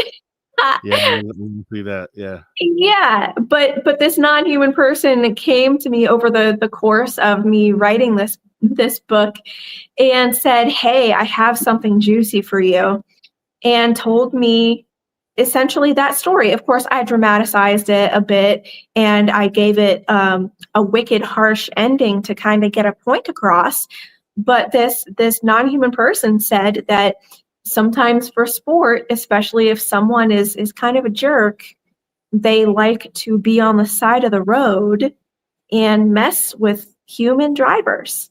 And apparently one of the times they caught someone who had aimed to kill them on the side of the road, like run them over with the car. This human being allegedly was drunk and was just a mean person. They wanted to hurt this non-human person. So the non-human person stood up on the hind legs, as it was told to me, and spread out the face, and teeth and tentacles came out and scared the human person so badly that the car flipped and the person was quite injured and never psychologically the same. But of course, that might have been for the better. But that's the lore behind that particular tale. Wow. Yeah, that sounds. When I visualized that, when you said split open, the tentacles came out. There's an old movie called The Thing. John Carpenter, I think, might have done it. But that's what I get the visual of when the dog kind of burst it open and split in half, and his head went. Yeah, it was definitely a movie. Maybe somebody out there should watch for this Halloween. The Thing, not the redo, not the new one. It's the original 1981. The Thing. Yeah, it was before my time. Exactly. No, you should, but you should, if you get the time, you should definitely go check that out because it depicts exactly what you just described. Yeah. But looking at this, and that's awesome. So we have these stories that captivate us. We have people who simply dress up for the fun of it, just because it's a fun time and you get candy. Let me ask you this, actually, while I'm talking about candy. What is the when you were a kid, if you've ever trick-or-treated, some people don't, what would have been the last candy in your bag? Like, which is the one that you really didn't want? Sweet tart, or what are they called? They come in a little roll. Neckos. No, not Neckos, honey. No? No, they're little chalky tarts. They're like Neckos. Oh, Are they sweet tarts? That would have been sweet tarts, yeah. Yeah, it would have been sweet tarts and warheads. Ah, man, yeah. Those would have been very last for me. Before I go to Artemeus, what would have been the one that what's the one that you used to trade with a sibling or a cousin and you felt like you were getting over every single time? Oh, man. So the one that I gave away that people liked, is that what you say? One that you didn't like, but they liked, and you're like, oh, this is the steal of the century. Butterfingers. Whoa, really? Yeah, I think those things are awful, and I don't know why, but everybody always loves. I mean, I guess maybe Bart Simpson helped to popularize the Butterfinger, but I couldn't stand them. That was the one for me. I'm over here looking at this comment from Tartar Saucer that said "ain't deers," and I've been laughing about it the whole time. What was the last candy in the bottom of the bag? You just tried not to touch, you didn't touch. Oh, tried not to touch. It was usually like one of those unmarked, granny candies that I don't even know what it was, but it didn't like it was like the strawberry on the package or whatever, or strawberry bonbon or something like that, or good, I thought, or the taffies that would just come in like the wax black, black paper, orange paper. Yeah, no, I'm good. Artemaeus, I'm glad you said that because I was waiting to see. I was like, let me see if any of these are and I have to say, Tillie's, the sweet tarts, I would eat them, but they are the last three things in my bag. Along with the candy Artemaeus is talking about, which are Mhm. the tappies in the black paper and the Yep. brown paper. Yep. Those ones are always at the bottom. Also, historically, candy corn. I Ah, love candy that always comes corn. up. That's our favorite. That's one of our Yeah. favorites, man. Here's the thing: when we sit down as kids and we pour all our candy and put it in that pile, and we're cousin is over there, brother, sister, sibling, and they have their pile, and you're making deals, right? You're doing deals here. So it's like, I'll give you my candy corn for your Reese's Pieces peanut butter cups. And I had a cousin just like Tillie, just like you both, who loved candy corn. And I'm Mhm. like, this is the steal of the century. Yep. Yep. Yep. This candy corn, and I'm feeling like I'm getting over. So it's Mhm. awesome stuff. You know, I'm glad that you guys have experienced that, because as we look today, there's not a lot of kids that get to go out and trick or treat nowadays for whatever Mhm. reason. I don't know why it's changed so much, but you know, I think a lot of kids are kind of missing that Yeah. element of Halloween, that experience there. Yeah, we Did you? think so too. We think it's a tragedy, so much so that we make time each year to go trick or treating ourselves just in honor of the tradition. And I know that sounds really weird, but it's an adult friendly place that allows it. We dress up and have a good time, and families are there with their little ones trick or treating, and it's a sight to behold, we think. And we hope that one day that kind of magic will return to the earth. Yeah, because that's exactly what it is. It's definitely a Right? magic. Now, in my time, which is I'm a few years older than you guys, but I would go out and trick or treat, and there would be hundreds of kids in the streets, just full every corner, every turn, a lot of kids. And I was, you know, as a trick or treater myself, I was able to see once I got kind of grown and I'm taking my own kid trick or treating, I started to see those numbers dwindle. And then all of a sudden, there was just no kids. I think we put candy out last year, and we didn't get a single kid to come by the house, which was sad for me. It was a Wow. sad moment. We got to bring Halloween back. We got to find a way to make it special for the kids again, make it safe. Obviously, I think that was probably one of the reasons why. But Sure. and also spooky. You know, I think spooky is a big part of the feeling that you're supposed to have during Halloween. And you know, as long as it isn't harmful to someone, I think it's something that we should try to also bring back. What are your what do you guys plan on doing this Halloween? Do you have any party plans, or what are you guys gonna actually do? Hand out candy? Well, we live the particular area that we live is a bunch of older folks. Yeah, we tend to hang with, I guess, more of that older crowd. So it's a very quiet neighborhood with a lot of retirees in it. But yeah, we, as she said, we do go attend a larger Halloween event that yeah, they do essentially trick or treat stations, and everybody, you know, can dress up in costume and go from spot to spot and pick up candy, and very safe place. And I think that's yeah, that's something that we definitely need to, I think, as a society, work more on, is creating these communities, like you know, safe communities where kids can explore that sort of spooky, you know, otherworldly fantasy sort of thing. Because it, I don't think it helps them to have no contact with that sort of thing.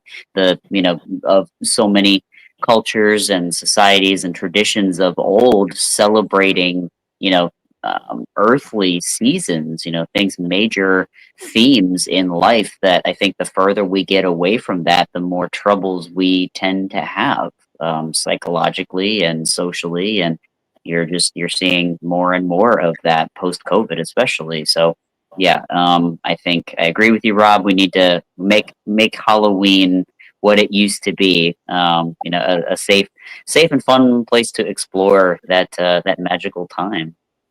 And you know, to answer your question more directly, Rob, we're going to go to that party, and then we have a party stream on, I think it's the evening of November 1st or 2nd, over on the Paranormal Soup Show with Jason Bland and his lovely co-host Jamie, who has become a good friend of mine. And we're going to dress up and have a lot of fun over there. It'll be another deep conversation, hopefully, and maybe we'll get into some extra spooky stuff. Outside of that, though, we need to set aside a time, honey, soon where we can just have our movie night, because we haven't gotten to watch Hocus Pocus, the Beetlejuice movies, nothing yet. We've got to watch Trick or Treat on the way back from Ohio recently. Oh, which, fun fact, Ohio is incredibly paranormal, incredibly haunted. That's where I had a lot of my own encounters over the years.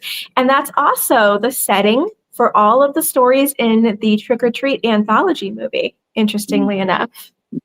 Okay, something about Ohio. Mm-hmm. Yeah, so if I had to think of a spooky place around the world or around the United States, we'll just keep United States, somewhere where just encapsulates the Halloween feeling for me, and it would probably be somewhere back south. And I'm thinking more of like maybe New Orleans or with some colonial sort of town would probably be the spooky place to go, I would think.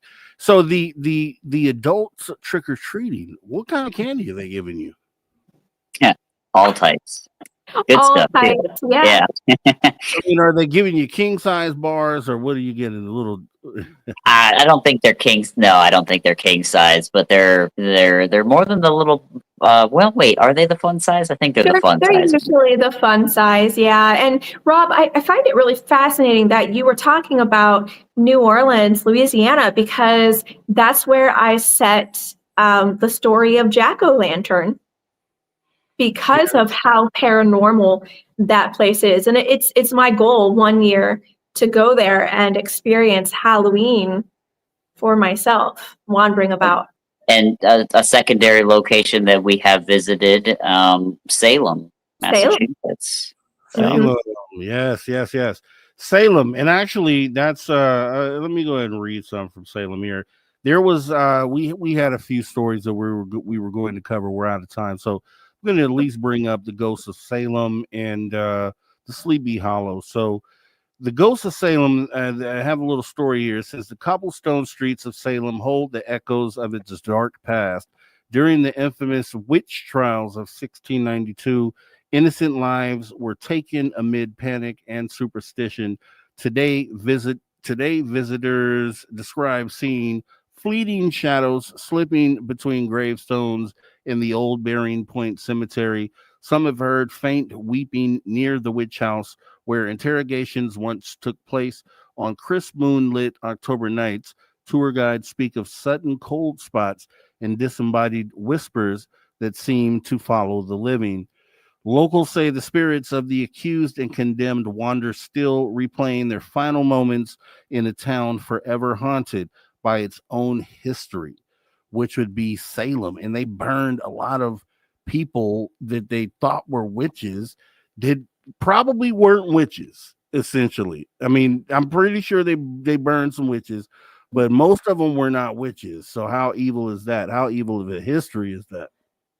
Yeah, and I can definitely attest. We were there for a ghost tour of that area, and while I did not see, and I don't think Tillie saw anything in specific, the feeling, the air is incredibly dense feeling and thick. I mean, I'm not one for perceiving the paranormal quite on the level that Tillie is, but even somebody like me who is not that perceptive was able to just, feel the age and the heaviness of that area from what had happened there. So for anybody that is into the paranormal, I would say definitely go just check it out, just to feel what that feels like. Maybe be mindful and respectful of what you are visiting and inviting when you go, but it's definitely worth checking out, I think. You are misremembering one portion. There was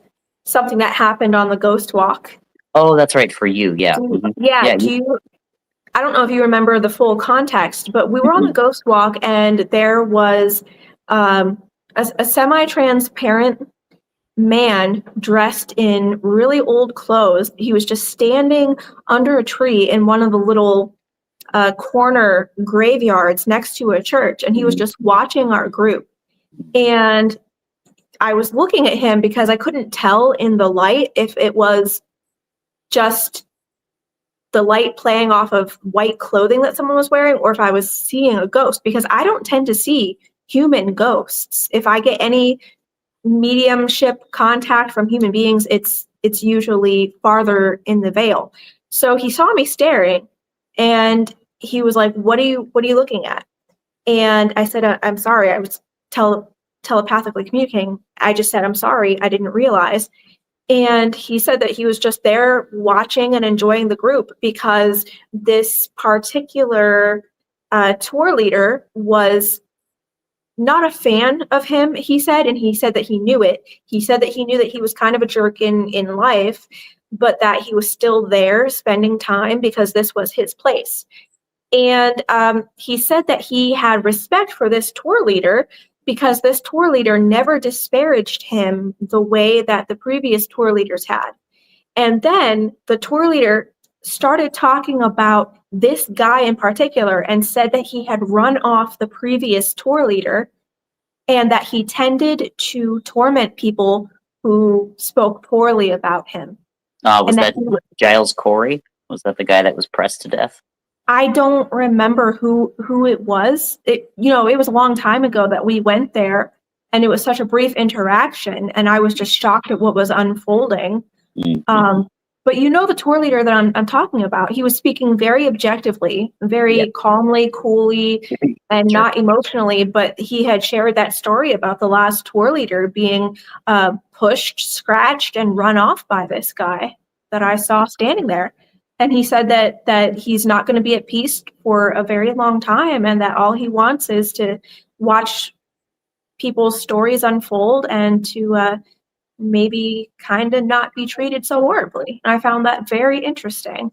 So that is crazy. I got to go to Salem to feel that feeling as well that Artemaeus is talking about. I would imagine I could tell what that must feel like, just misery and just, I don't know, some dark messy stuff. Yeah. But it was heavy.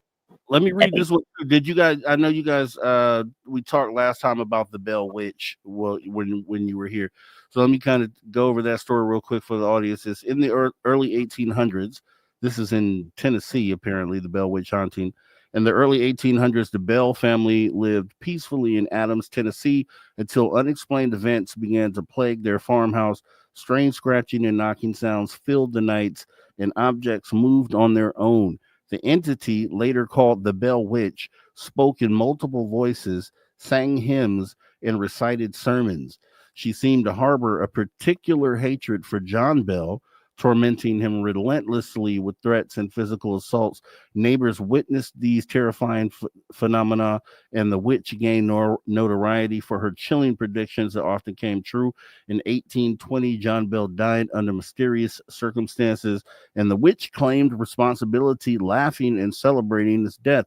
Local folklore says that on quiet autumn nights, the faint sounds of her mocking voice can still be heard from the old Bell farm.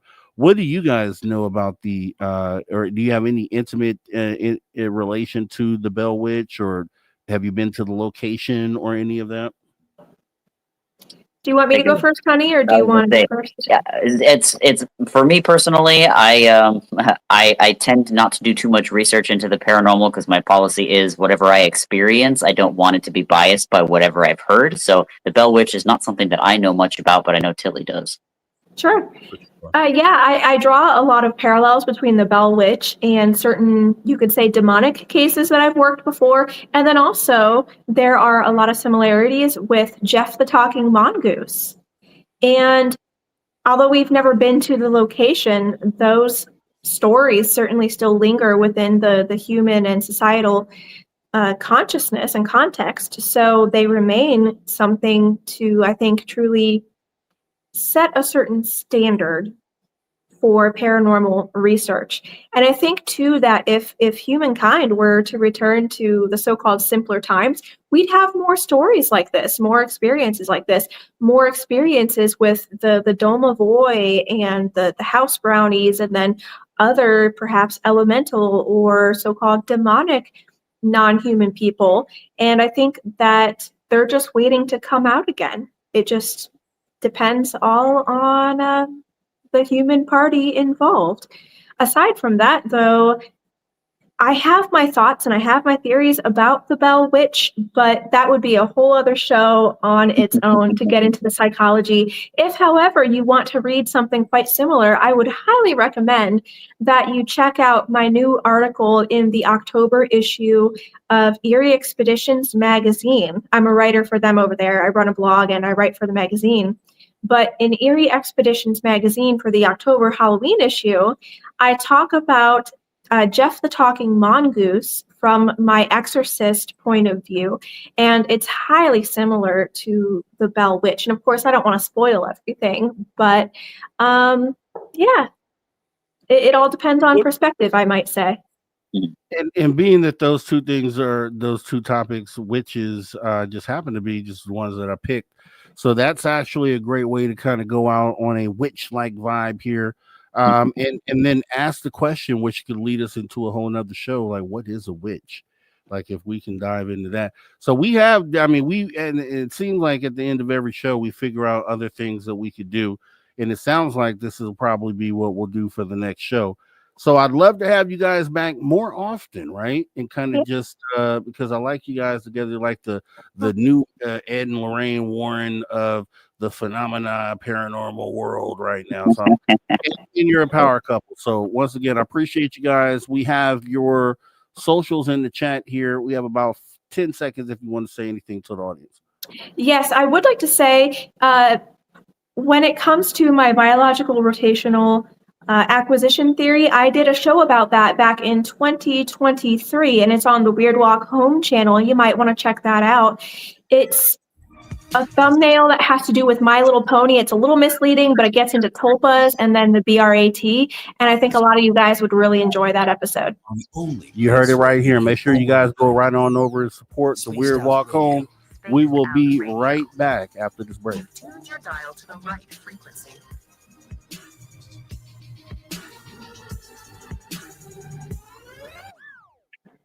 All right, we are clear. Tillie, and Artemeus, thank you so much again. We'll email and let's set up the next one. Beautiful. Excellent. Thank right. you. Talk to you guys soon. Have a happy Halloween. Take care. Happy You too. Halloween. All right, later.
All right, everybody, welcome back. Spaced Out Radio, the After Hours radio show. We are in After Hour number 3. We want to thank our guests again, Tillie and Artemaeus Treadwell, for joining us. We're getting ready to join Hour 3 right now. Let's go. All right, everybody, welcome back. Spaced Out Radio, the After Hours radio show. We are now in After Hour number 3, the third and final hour of the show. We want to thank our guests once again, Tillie and Artemaeus Treadwell, for being awesome, coming in, sharing some Halloween stories, also some entries from the book, Tales of the Rift. We do have the links for everything right here in the description. Make sure you go ahead and check that out. If you missed any of that conversation, hop in the archives, youtube.com/Spaced Out Radio, as we go ahead and get ready to jump into some Steve Stockton Tales Untold Missing Person Mysteries. Because once again, we appreciate and love that he is a part of this show, and we are forever indebted, Steve. We're forever indebted. And here we go. Welcome to Tales Untold and Missing Persons Mysteries on Spaced Out Radio's After Hours. My name is Steve Stockton, and I'm here to take you on a journey of mysteries, legends, and true stories. Come, join me on this strange adventure of Tales Untold and Missing Person Mysteries.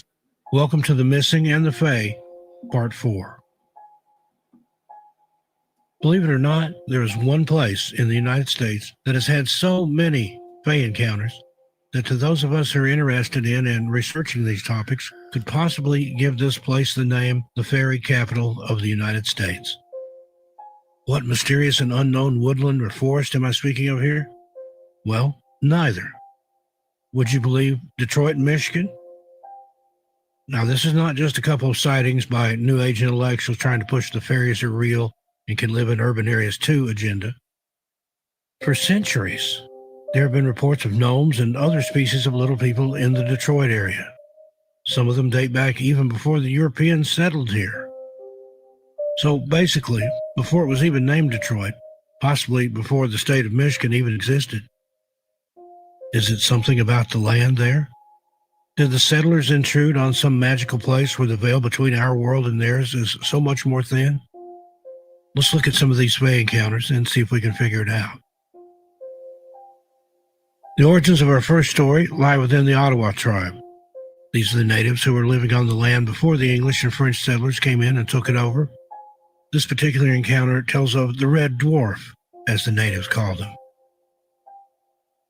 These little people are just as mischievous as their brother and sister species and can be just as mean and evil.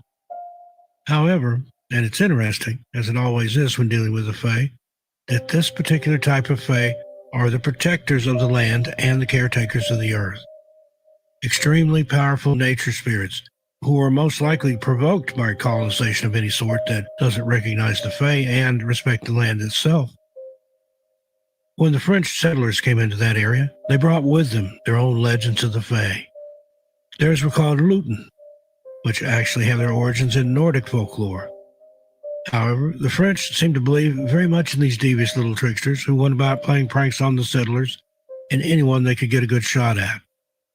They disliked humans and even displayed at times some behaviors which we would consider to be similar to the effects of having a poltergeist or noisy spirit in our home. So, suffice to say, these Fae use their magic and enjoy doing so. They are very mean-spirited and sometimes even downright evil. So, as the French colonized the land there where Detroit is now and mixed with the natives, these two legends ended up combining. The Europeans came in and with their own legends of the Fae, which were that these creatures were more than merely mysterious forest entities who played mean-spirited pranks, but rather malevolent harbingers of doom, chaos, and destruction. The founder of Detroit, Antoine de la Mothe Cadillac, on March 10, 1701, decided to throw a party. During the party, as he was greeting his guests, he noticed some people he didn't invite and who definitely weren't dressed for the occasion. One was a woman who looked more like a fortune teller and had a cat on her shoulder. She immediately took his palm and told him that while he was destined to start a great city, it would be a place of much violence and bloodshed for ages to come. The old hag also gave a warning to dear Antoine. Pay homage to and heed the red dwarfs, and do not, for any reason, upset them. She went on to explain that to do so would be his downfall. Now, Antoine, being a modern man for his age, didn't believe in such things as fortune tellers, palm readings, and fey creatures, and laughed at the woman and kicked her out of his party. He had her removed quite violently, in fact, and went on about his days without giving even a second thought to her warning about not upsetting the Fae, who were already inhabiting the area he was trying to colonize and turn into the greatest settlement the New World had seen so far. One night, Antoine decided to take one of his mistresses for a walk around his new city. As the couple were walking, they overheard some of the settlers talking amongst themselves and stopped to eavesdrop. The group were talking about how they had seen Les Petits Nains Rouges, or the Little Red Dwarfs, and that they felt the city was now doomed to fail and falter. Once again, Antoine scoffed and was even amused by the stories, which were growing by the day, of the people settling the colony catching sight of these little people, or Fae folk, as we have come to collectively call and know them. Not long after this event, however, Antoine Cadillac himself had his own encounter with what he described as a deformed dwarf-like creature, covered in blackish red fur and possessing beady eyes. The creature's face was fierce and its eyes piercing and blood red. It had crooked and disgusting teeth when it looked at him and sneered. He took a club that was standing nearby and bashed the creature about the head, but it just laughed and ran off. He allegedly had this particular encounter in his own grand home. After this, so the legend has it, Antoine de la Mothe Cadillac lost everything. He died alone and penniless, a ruined man. The city named after him left with a kind of strange curse, just as the old hag fortune teller had predicted. Would Detroit be the same today if he had simply heeded her warning and given respect to the Red Dwarfs? Now, while we'll never know, but it is said that they still roam around the city to this very day, and sightings haven't become more scarce since the 1700s, when Antoine had first envisioned the settlement. These self-same creatures, or perhaps one of the same species anyway, who look exactly the same, was seen that same year repeatedly by a farmer in the area. The farmer alleged that the thing would peer in his windows at night, terrify his family. It would also stalk him as he plowed his fields and tended to his animals. Likewise, his family and young children especially weren't immune to the creature's torment. Another farmer around the same time said this same beast-looking thing would stomp on the roof of his barn at all hours of the day, especially at night, just to rile up the horses and cause the tired family great strife. It would steal his chickens as well. On July 23, 1763, 200 British troops had amassed on the outskirts of the city to surprise a group of native rebels who had defied the post-war policies the British had put into place for the settlers and Native Americans in the area alike. This apparently made them the enemy, and the troops were prepared to surprise attack them during the night while they were unguarded and asleep. This was during the insurgent uprising, which is known to this day as Pontiac's War. This was, of course, named for the fierce leader of the Ottawa tribe, Chief Pontiac. The war that this led to was extremely violent, with the armies on each side killing and attacking innocent civilians on the streets and in the villages, pillaging homes and slaughtering women, infants, and children who had nothing to do with anything and no rights to do with anything even if they wanted to.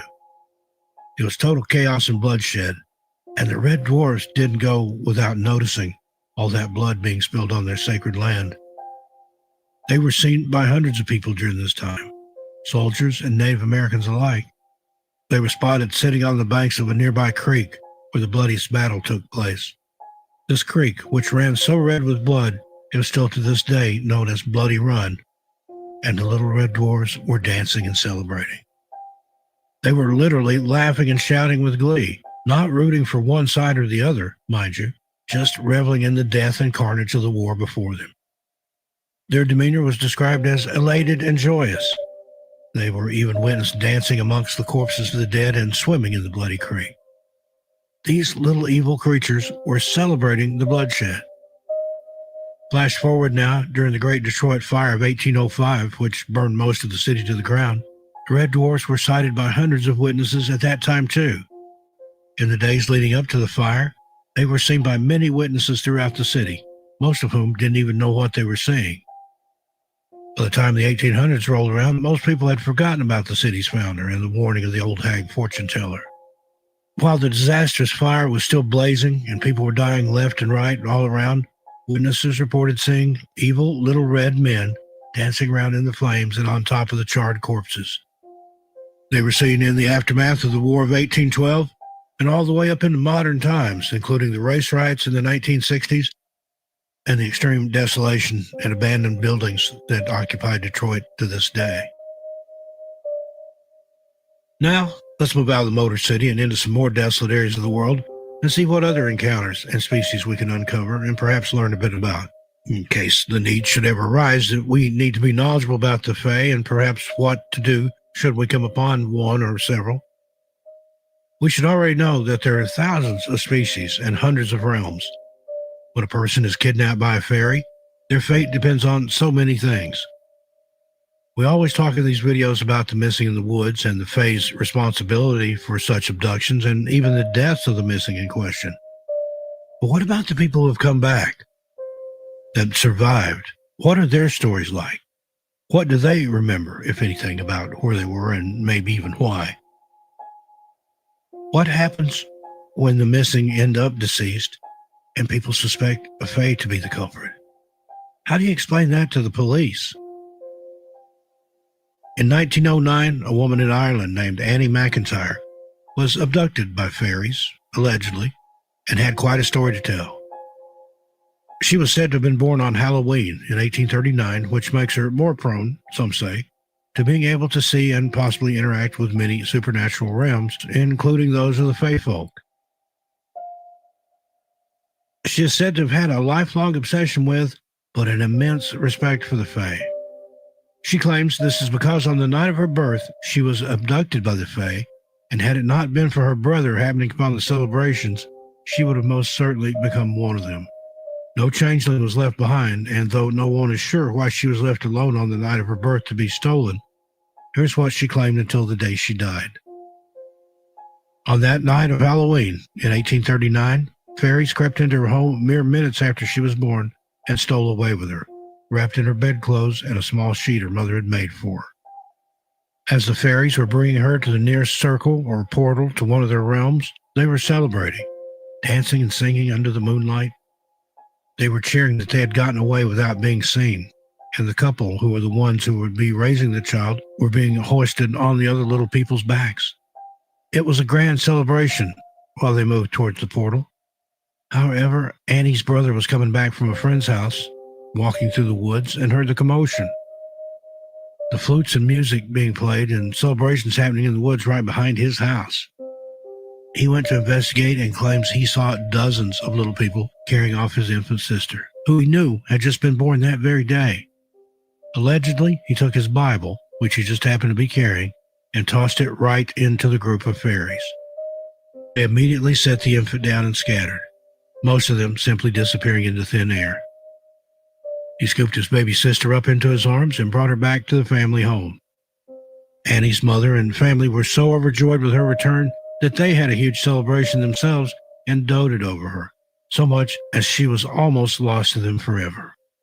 There were many precautions set into place that night in that village, which have lived on throughout the centuries to assure that babies would no longer be so easily swept up and taken by fairies in the night. Iron bars being hung above the crib itself being made entirely of iron, pinning the infant's nightclothes to the pillow or mattress of the crib, sprinkling the child with holy water before bed and throughout the day if they should be left alone for even a second. There were so many ways thought of to protect infants and children back then from a fae abduction. Now, these precautions didn't always work, though, but for the most part, they did, or at least they seemed to. Maybe it would be wise for those of us in modern times who believe in and have respect for such things to take notice of and heed the warnings and advice of preventative measures.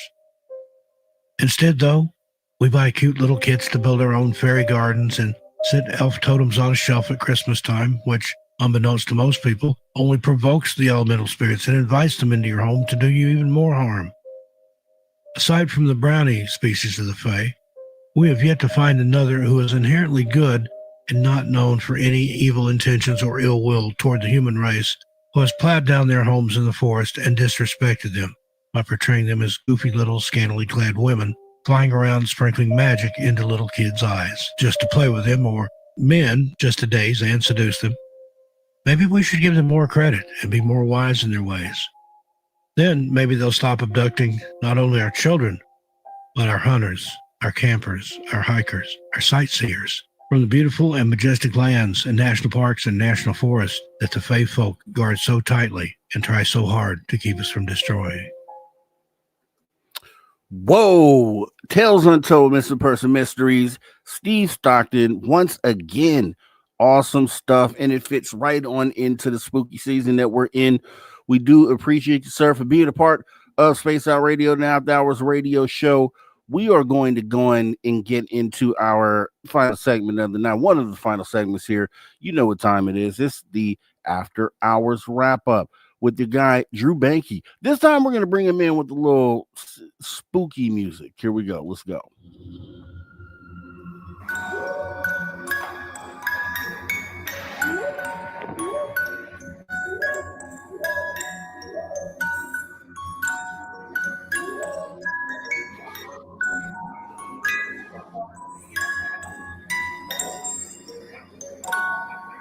Oh, yeah. The After Hours Wrap Up, and we have none other than the man, Drew Banky, in the building. How you been, sir? Yo. How's it going? I've been great. Man, I've been I don't know if your ears been burning, man, but I've been talking about you a lot, man. Discussing things with family. And there's a lot of things that we talked about a year ago behind the scenes that kind of came into fruition, and some things that and I'm like, okay, Drew Banky is the man. He's the man. We got to listen to everything Drew says, because I'm telling you, things are coming in and he's having visions and things of that nature. So good stuff, dude. I was definitely promoting you. But we're in this spooky season, man. We had, not been here recently because there was been some health things going on in family. And we are back here, though, and right before Halloween, a few days before Halloween. How are you feeling, man? Are you doing anything special for the Halloween season? And where are you at? Just I'm gonna take the kids trick or treating in town. I think it's coming up Friday. They got some trick or treating in town, and yeah, having a little community gathering here in Crestone. So yeah, that's about it. That we've already took them to the water park last weekend. My mother-in-law was in town, so and they can. It's like at Great Wolf Lodge, so it's like one where you can have like like, has a hotel there, and around this time, like every night on the weekends, they have like Halloween themed parties and Mm. stuff like that. So the kids already got to dress up. Hawk is costume this year is Spider-Man Yeah. and classic Spider-Man. And it's you got to differentiate. You got Yeah, because yeah. there's different Spider-Man now. There's a bunch of different Spider-Men, so you got to know which one. And Ember's Minnie Mouse. So yeah. Okay. Well, are you getting into it? Are you putting anything on or getting into the spirit? No, I'm just going as myself, a prophet. So just Okay. a modern day prophet. That's what I'm here. Whatever. Hey, look, and those have been words, but I'm telling you, experience after experience after experience, I'm starting to believe you, Drew Banky. I'm just like, man, there's something to do. Believe me, Drew. I'm telling you, I talk about you a lot, bro, and I think you're really connected to something that's going that source out there, man. I think there's more to the story there. So, Yeah, we it's had our guest here. Yeah, go ahead. interesting times for sure. Interesting times. So, but I Mhm. think I wouldn't say I got anything. I don't think I got anything figured out, but do I have a lot of positive things going for me? Yes. And um, are precognition dreams real? Yes, for sure. Is manifestation real? Yes, for sure. Um, you know, so that's that. We And we I'm getting talk. back into more UWIPI ceremonies and getting set up to do another ceremony with Chief Bear Cross in November. So that's moving forward. It's gonna be fun. And I don't know if you caught this earlier. We had Tillie and Artemaeus back again here tonight. I love them. I And love them. yeah, Man, I was on with Tilly. I don't know if she ever released that episode or not, but I did an interview with her on like a while ago. yeah, they're a great couple, man. They really you compliment each other as far as their presentation. So I love it. I love having the conversations. And they mentioned something. I don't know if you were here to hear the piece where they talked about ayahuasca and being, one of the things. And we always talk about that being one of the tools that you can use if you don't have the natural abilities to kind of allow you to see into these other realms or have peeks into these other dimensions. So I knew it was something that you would love to hear. But if you were to elaborate on that and explain how that, give your explanation on being able to see into these realms, using something like ayahuasca. Okay, so the easiest way is to start off like what we're seeing and hearing, like all of our senses. We're only seeing like a very, very like the light spectrum that's available during daytime, night, even at nighttime. There's a light spectrum that's available, and we're seeing only just a small fraction of that. There's stuff way outside of that's visible that we can't see, and that same is true and goes for hearing and all the other senses. So just that fact alone, gives credence to that you can see other things. So what I believe happens, and what is kind of the consensus with psychedelics, and especially like ayahuasca is a dissociative psychedelic, which meaning at certain doses, it will take you into a totally dissociative state where you are literally forget who you are for a while, and and in turn remember who you really are, like who your eternal self is, and how you're connected to source, and how energy flows and all these other things. But what it does, it opens up and allows you to see a larger piece of the light spectrum, of the auditory spectrum, of the olfactory spectrum. Like all these things, we're only seeing a very, very small percentage of it. So we think we're seeing all of reality when in reality we're seeing just a small part of what's really happening on all different levels. And we have senses outside of our five senses that we're starting to realize. Telepathy tapes are becoming wildly popular. And other things are, we have telekinesis. There's other things outside of telepathy that we're going to start learning about, and we are learning about slowly but surely. Well, it's not really surely, it's moving pretty quickly at this point. But this is the awakening. We're going through it. We're living in a prophetic time. And I'm not saying that lightly at all. Like, I've had conversations that are very deep, that with native elders, that we are living in a prophetic time right now.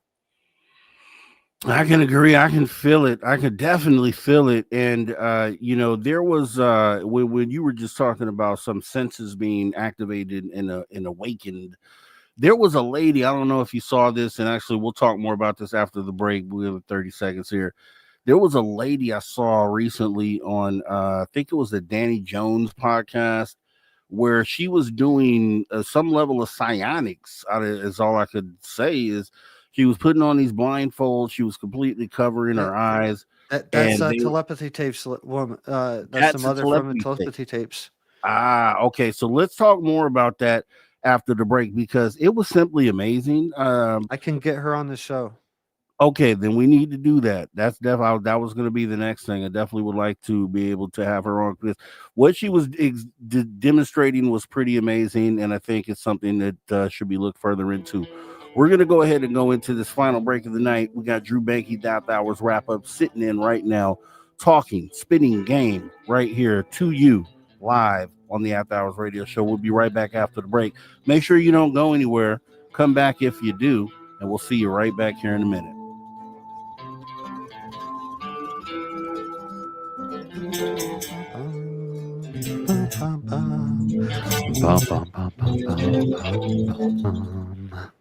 All right, we are clear. And yeah, so telepathy tapes, that's what those were. Okay, let's definitely talk about those. I'm one contact away. I can contact her. I'm only one contact away from that woman. Okay, so cool. So cool. Yeah, she's gonna be. Yeah, I'm only one contact away. Okay. So. We still have some open spots. I've been trying to fill them in. We have few days open still for November. See if she'll be willing to come in. Because if what she's doing is real, and I don't have any reason to believe what she's doing is not real, and I don't really. We'll talk about this again, I guess, after the break. But it's just mind blowing. When I saw this, I was like, "Whoa, okay, this proves it. This proves that other sense that we thought that we have, that some people say that they have, this is being demonstrated right in front of everybody." And I'm like, there is no tricks to this. What we're looking at. Yeah, what I say, like 6 to 9 months ago, like this is the time of the awakening. Is really not like, and disclosure is not about like ships appearing on the White House lawn. It's about, we are going through a human awakening. Like, we are going through a evolutionary shift in consciousness, which includes a shift in abilities. Like, it's not a flash is going to happen. We're going to wind up on another planet or another dimension or another time. We are tuning in and unlocking things that's been dormant in us for a while, and they were awake before at one time. This is not the first time they've been awake. This is not the first time that we've been through this. Just like all cycles go, we've been up and down, and senses and abilities have been turned off, turned on, laying dormant.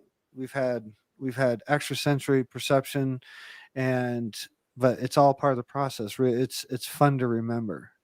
It's Right. fun. It's fun. It wouldn't be fun if we just never forgot. So, we're talking about eternity. This goes on forever.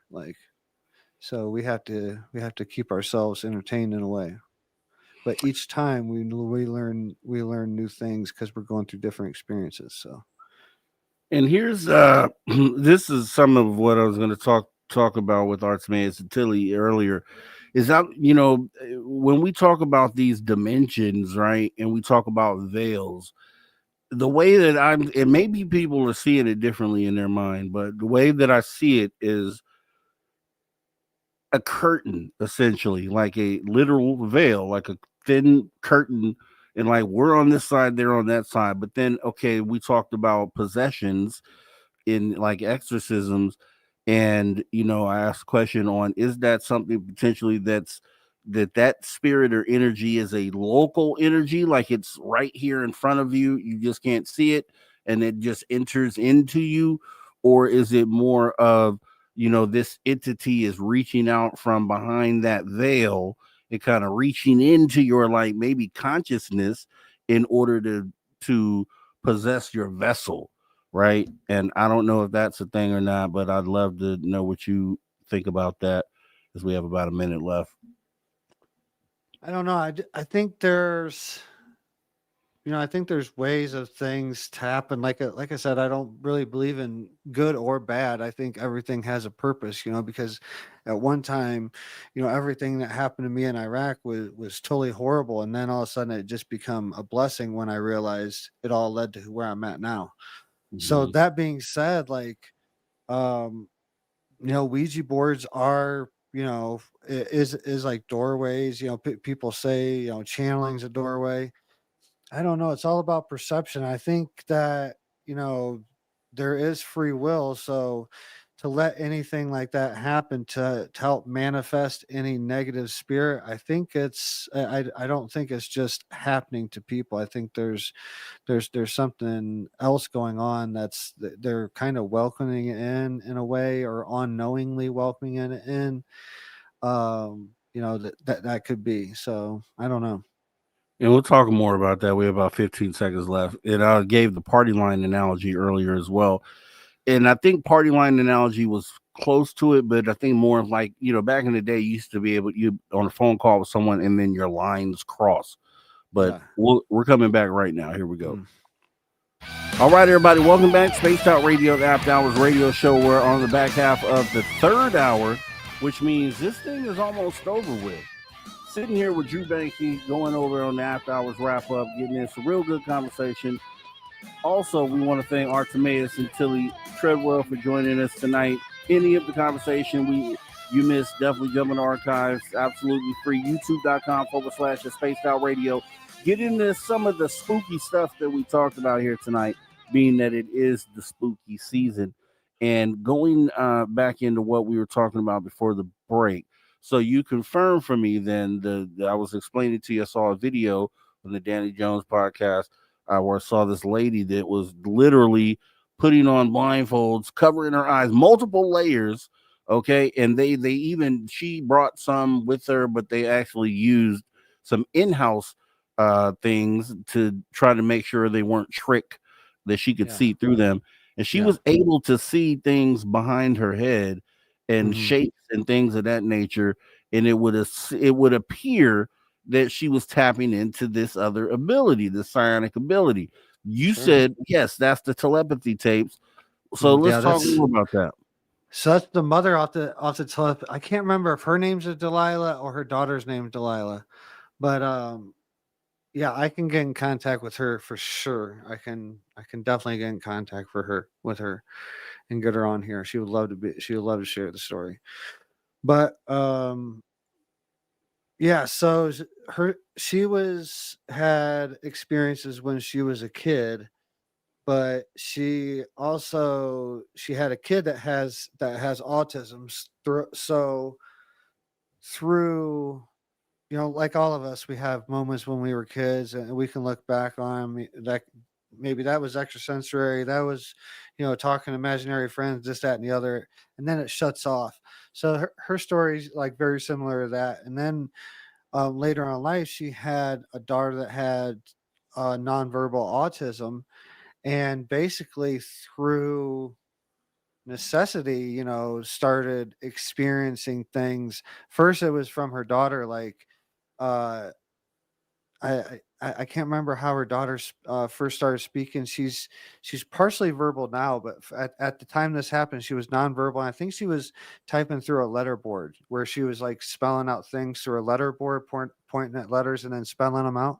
Mm-hmm. And she started talking about her mother's dreams, like, so her daughter was talking about her dreams that her mother was having at night. Like, so her mom was having dreams that she was meeting her daughter in dreams and talking to her. And then the next day her daughter was continuing the conversation or referencing that conversation in the dream in waking state through the letterboard. And it took her a while to really believe it was happening. And then finally, it's after a while, it just become really clear. It hit her. And then she started like openly communicating in dreams with her daughter. And then it manifested out from there, where she started practicing. I think I can't remember what it was. I think her daughter said that she doesn't have to see, she doesn't have to have her eyes to see or something like, I don't know what it was, but something led her to, I think from the dream conversations with her daughter, led her to starting to be blindfolded for large amounts of time. And that turned into her seeing without her eyes and basically understanding that you can see. You don't need your eyeballs in your head to see. She was seeing through other cells in her body and basically picking up vibrations and processing information in a different way to create an image in her head. So yeah, she can do it now, openly, as she did at Contact in the Desert. And then she was, just on Dana Jones. I just seen that. So it's interesting that you saw it and we're talking about it now. It's good. Yeah, and it's amazing, and I want it to be true. I want it to be so true, and I think they definitely, Danny Jones approached it sort of skeptically and kind of, made sure they tried out different things to make sure that this wasn't some sort of trick, and then for her to still be able to do that after the fact is just something that now. I'm looking for, as this is happening and I'm watching it, I'm looking for ways that this could not be true. Like, okay, she must be able to see somehow. There's no way that she's There's just no way. picking up There's no these way. images. She's done, I've seen too many live interactions with her that's just, and it's they did it at Contact in the Desert. It's film, you can watch it. I think you can look it up on YouTube. But they went all the way out in the crowd, like way out into the crowd, and held up number, like picked out someone from the crowd that they held, they held up and wrote a number on a board or something, and turned their backs, even she could see. So it's it can't even, it can't even be shielded by like the body or anything, that she can see it. And so, And it's interesting, man. It's we're I say it all the time. I say it almost every time I'm in this chair at this time at night on this show. It's an interesting time we're in, and just accept it. Like, I'm not talking to you in particular. I'm just talking to the general, the general consensus. It's time to just accept this for what it is. Like, and a lot of this stuff, like ET contact and stuff like that, it's gonna have to be a one-on-one thing. Like, people ain't gonna believe it till it happens to them face to face. And you can talk about it all the time, but this stuff is precognition. Dreams are real. People are talking about it all the time.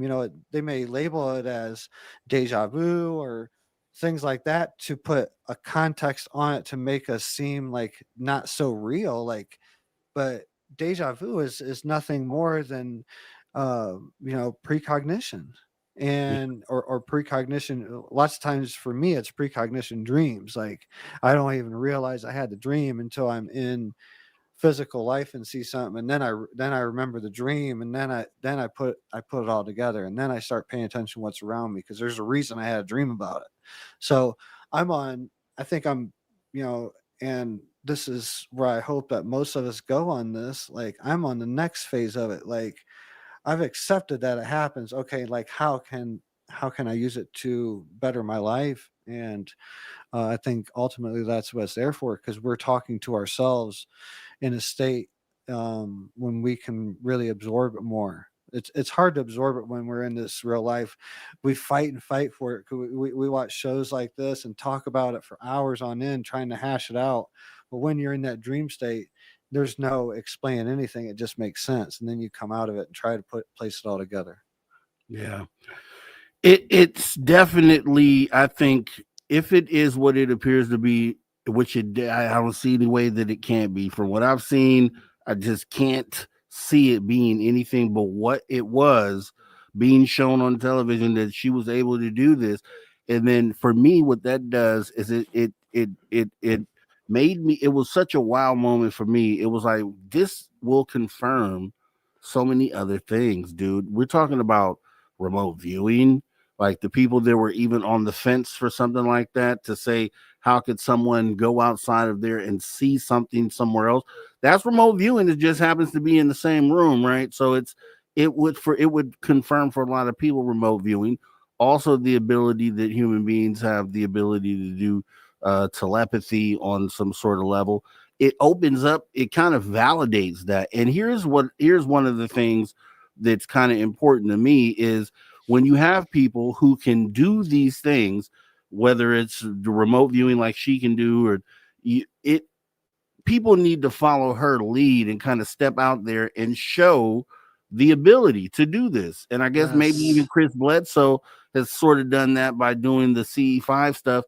But that's all I've been calling for, is like, hey, if you're a specialist in this area, this is how you can help come out and show the ability, and show that this is a real thing live.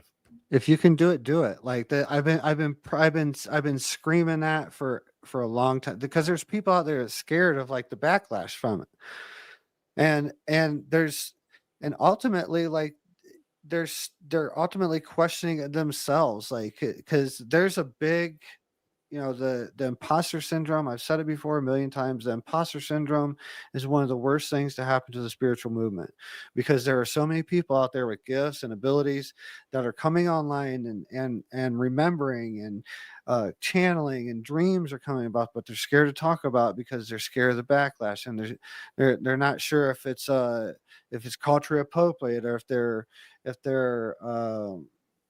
they're just appropriating native culture or teachings or things like that. Just, there's all types of things out there that's holding us back from it.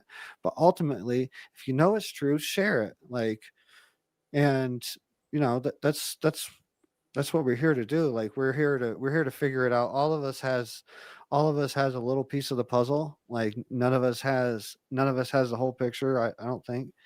But the beauty in it is, it's designed for us all to come together as a community so we can figure this out. Definitely. And she was in a situation where she was even stated herself that she was sometimes unsure of her ability to be successful each and every time. And it just seemed like when she kind of just let herself be free and kind of open, that it happened. It just, she was right every time. And it's more of that, I think, that meditative state, or whatever state you have to put yourself in order to be able to do this. And you can speak more to that, because like I said, I've seen it in yourself. And this isn't just me pumping up but Drew Bank, but Drew has done some things, or said some things that I don't know how he could have been able to do this. And it just has opened my eyes up. And I told him this, I tell him all the time. And then, to also see something like what she has done, it just really even brings it more home for me that there is something that people are doing. No, so the best way that I could tell you how to do it, and what I did in the beginning to get myself into the flow state, is literally close my eyes and visualize the first time holding my first child, like, and try to remember the delivery room and everything. And once you can get a couple of your senses to move, and it's something about being in the in a heart centered place like that. It might be, if you're not a parent, married, or the first time that you met your true love, or anything that you've been in a total, like, blissed out, heartfelt moment. For me, it was like the first time I held my first kid, and really first time I held all of my kids. Was I can go back to any of those moments, and it'll bring me back into that heartfelt moment. But start to try to remember it, and if you try to remember that moment, lots of times after a few seconds, 15, 20 seconds, 30 seconds, maybe a minute of closing your eyes and remember it, you can start to remember what was said in there, like what the doctor said to you, like what, how many people were in there, like what it looked like, because it's burnt into your memory. Like that's like that moment, like cutting the cord on your first child for the first time. That moment's burnt into your memory forever. And something about it, you can recall, like everything about it, like all your senses can start to remember it. So if someone has never astral traveled, or uh you know I don't know, if they don't believe in remote viewing, like, I believe this is how you remote view. You go to a heart center space, and then you can kind of go anywhere. But for me, um, when I started doing this, and I practice, like, going out of my body, but you can go into that memory. Like if you're smelling, seeing, and remembering, like with 2 or 3 or 4 senses, up to 5 senses in that moment, like what part of you is actually in this moment? What Yeah. what part of you is actually in the physical moment? If you have your eyes closed, and you can remember what the smells were in the delivery room, what the beeping was, what time it was it sunny, was it cloudy out, how many nurses were in there, how many doctors were in there, what they were talking about. if if you're sitting there with your eyes closed, and you're fully in that moment, how much, like, are you even in this moment? So that's, by Exactly. Yeah. definition, going into a memory like that, you're astral traveling into a different time and pace. You're going in to the past. You're time traveling into the past, and from there, you're out of body, and you can travel into different places. It's hard the first couple times, once you do that, going into that memory, but go into a heartfelt memory. And it could even be like a funeral or something like that. Any time when your heart's like really open, you're fully there, you could even go into that. But you can travel from that point. Once you get out of body, you can travel to other points, and practice that, and after a while, it just starts happening on its own. You'll be Yeah. dreaming more. You'll be dreaming more. Everything will be more. Awesome information there. We have Dr. Courtney Brown, who we'll have on the show here next weekend. We'll be talking remote viewing then, and kind of getting into this whole realm and conversation. We'll continue on then. Right now, I definitely want to say, I appreciate everybody's patience and hanging out and sticking around for the show as we go through some life things on this end. And, I just appreciate everybody's support out there. And as we come back and kind of get the ship going again, did you have anything that you want to leave the audience with here tonight? No, it's just Atlas is coming. Who knows what is going on with that? Whether that's a Mm, rock or a mothership, it's getting a lot of attention. There's a lot of interesting things about it, and maybe this is the moment. Maybe October 29th of 2025 is the day that we've been waiting on. So it's just around the corner. Avi Loeb says if you're on vacation, get back home before October 29th. So that dude was advisor to during a presidency. I can't remember. I think maybe it was Obama, but he was an advisor to the president. So it's don't take those words lightly. It's a pretty solid dude that's talking about it. But there's a lot of characteristics about this object that are pointing to it might be anomalous. So we'll see what's going to happen within the next couple of days. And we'll have that conversation next week. We may even just because we may even set up a whole show and talk about it, because we probably should be talking about it. Somebody should be talking about it. Do appreciate you, Drew Banky, for being a part of the show, man. Doing what you do for this thing, help keep this thing moving. We're back in business, and I will be seeing. And actually, we'll meet tomorrow. I'll send you a note. We'll meet up face to face tomorrow and talk about some stuff. And and then we'll be back to business next weekend. Appreciate you, sir. Yep. Talk to you later. Much love, everybody. All right, take care. That is Drew Banky, guys. You already know what time it is. Drew Banky. That was wrap up. We do want to try to get one little news story out of here if we can. So let's go ahead and jump right on into that. Ladies and gentlemen, can I please have your attention? I've just been handed an urgent and horrifying news story. And I need all of you to stop what you're doing and listen.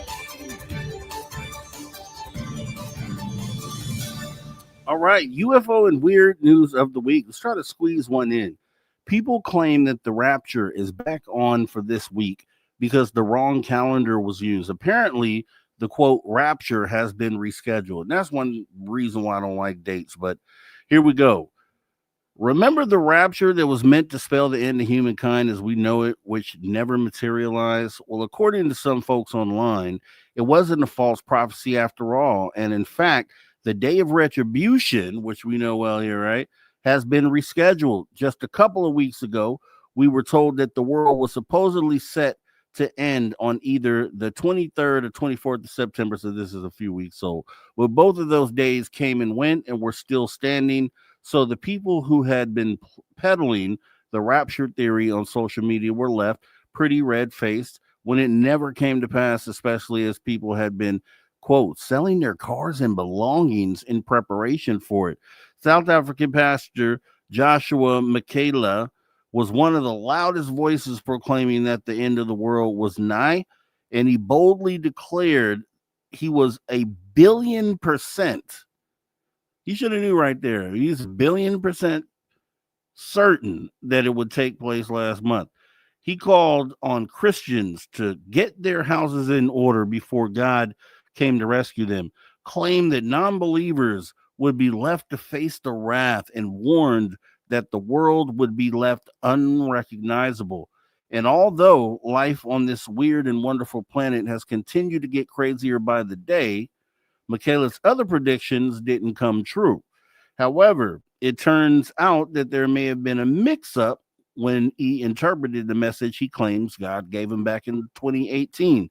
The pastor has alleged that he was visited by God 7 years ago in a dream in which he was informed that he was to be the vessel who would spread his message. According to Michaela, God told him that he was going to use me in the last move before he comes. As his claims about the rapture coming in September went viral, Michaela had a lot to answer for when it didn't transpire. So he sat down with the host of Send Twins TV to explain himself and revealed that he had made a slight oversight, which resulted in him getting the supposed dates wrong. Michaela explained that it dawned on him after watching a video back in the day, Jesus was working off the Julian calendar rather than the Gregorian calendar one we use these days. Most of the New World now abides by the schedule, which is first introduced in 1582, adopted by Britain in 1752. We made the switch to the Gregorian calendar, which is named after Pope Gregory the 13th. After boffins realized it wasn't entirely accurate timings-wise. The one we use now has a 0.002% correction on the length of the year, though the difference in the days went from 13 behind to 12 in 1900. Well, Christians reckon that we need to add another 13 days on the original date Michaela came up with, and that would take us to either Monday, October 6th or Tuesday, October 7th, which both dates have passed. It clicked to me, the pastor said. People have to believe me. I repeat this. I saw Jesus face to face. There's a narrative out there that is not the real Jesus we will see in days to come.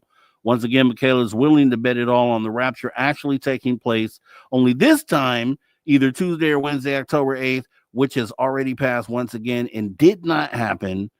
So once again, when we get into people that talk about dates, this is where I have the problem, because dates come and go, as we all know, and usually the person that predicts things ends up being wrong. With that being said, that's a fantastic story. Way to end the show. Spooktacular show here. We want to thank our guests, Tillie and Artemaeus Treadwell, for joining us for hours 1 and 2. It was fantastic talking to them once again. We'll have them back. Also, we want to thank Steve Stockton, Tales Untold Missing Person Mysteries, because it's awesome that he's part of the show. Drew Banky, obviously, with the After Hours wrap-up.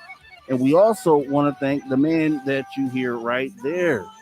Who is that? That is Ron Bumblefoot Thaw. He's the man that rocks us in and out of every show, teaching us to never say never. Because, yes, the phenomena is real, which means anything and everything under that is possible.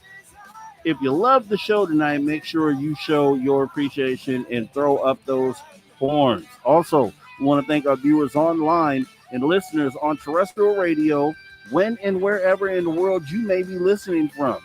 Thank you for tuning your frequency to Spaced Out Radio, where we do what we do best. And what's that, you ask? We own the night. Remember, the show is copyrighted Bigfoot Broadcast LTD. Also, Spaced Out Radio. It's been a pleasure serving you once again as your host. I am Mr. Rob G.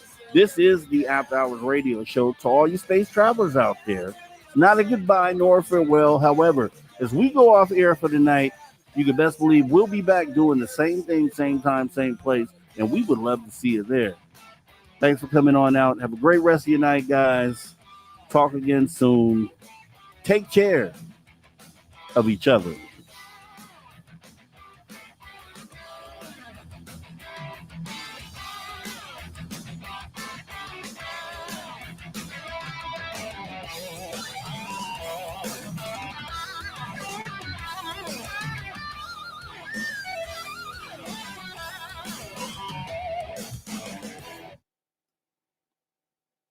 All right, great. We are clear, crystal clear. Definitely want to thank everybody for coming on out, and also for your patience and love and support that you guys sent out messages in regards to the situation I was going through with my mother. I almost lost my mother. Very stressful time, and it was great to be able to see that she came through that. It was even more great to be able to go down there and wrap my arms around that lady and give her a hug and a kiss, because she's been given more time, to be here with us, and I think that's awesome, and she feels like it's awesome, and if I had to say anything, just go home and hug the ones you love. Make sure you instead of not going to see them that day, go see them. You know what I mean? She told me not to come down and told me to wait, give it another. Nah, I couldn't do it. Right. So the right thing to do was to hop in the car, run on down there and give her a hug, wrap these arms around her. And that's what I did, guys. And so I'm feeling a lot better about that. And we are now back to business. But once again, I know you expect these shows to happen all the time. And sometimes life gets in the way, and we're not able to always be here in the way that we would like to be here for you. So with that being said, that's my spiel to you guys, and just wanting to tell you guys thanks for the support and everything, and mother's doing well, and it's all we could ask for. So with that being said, you guys have a great rest of your night as we continue to move this thing forward, move the needle, and one love. Appreciate you guys. Take care. And we are up out of here. We want retribution. That's how we do it. We'll do it every time until we get it. Take care, guys.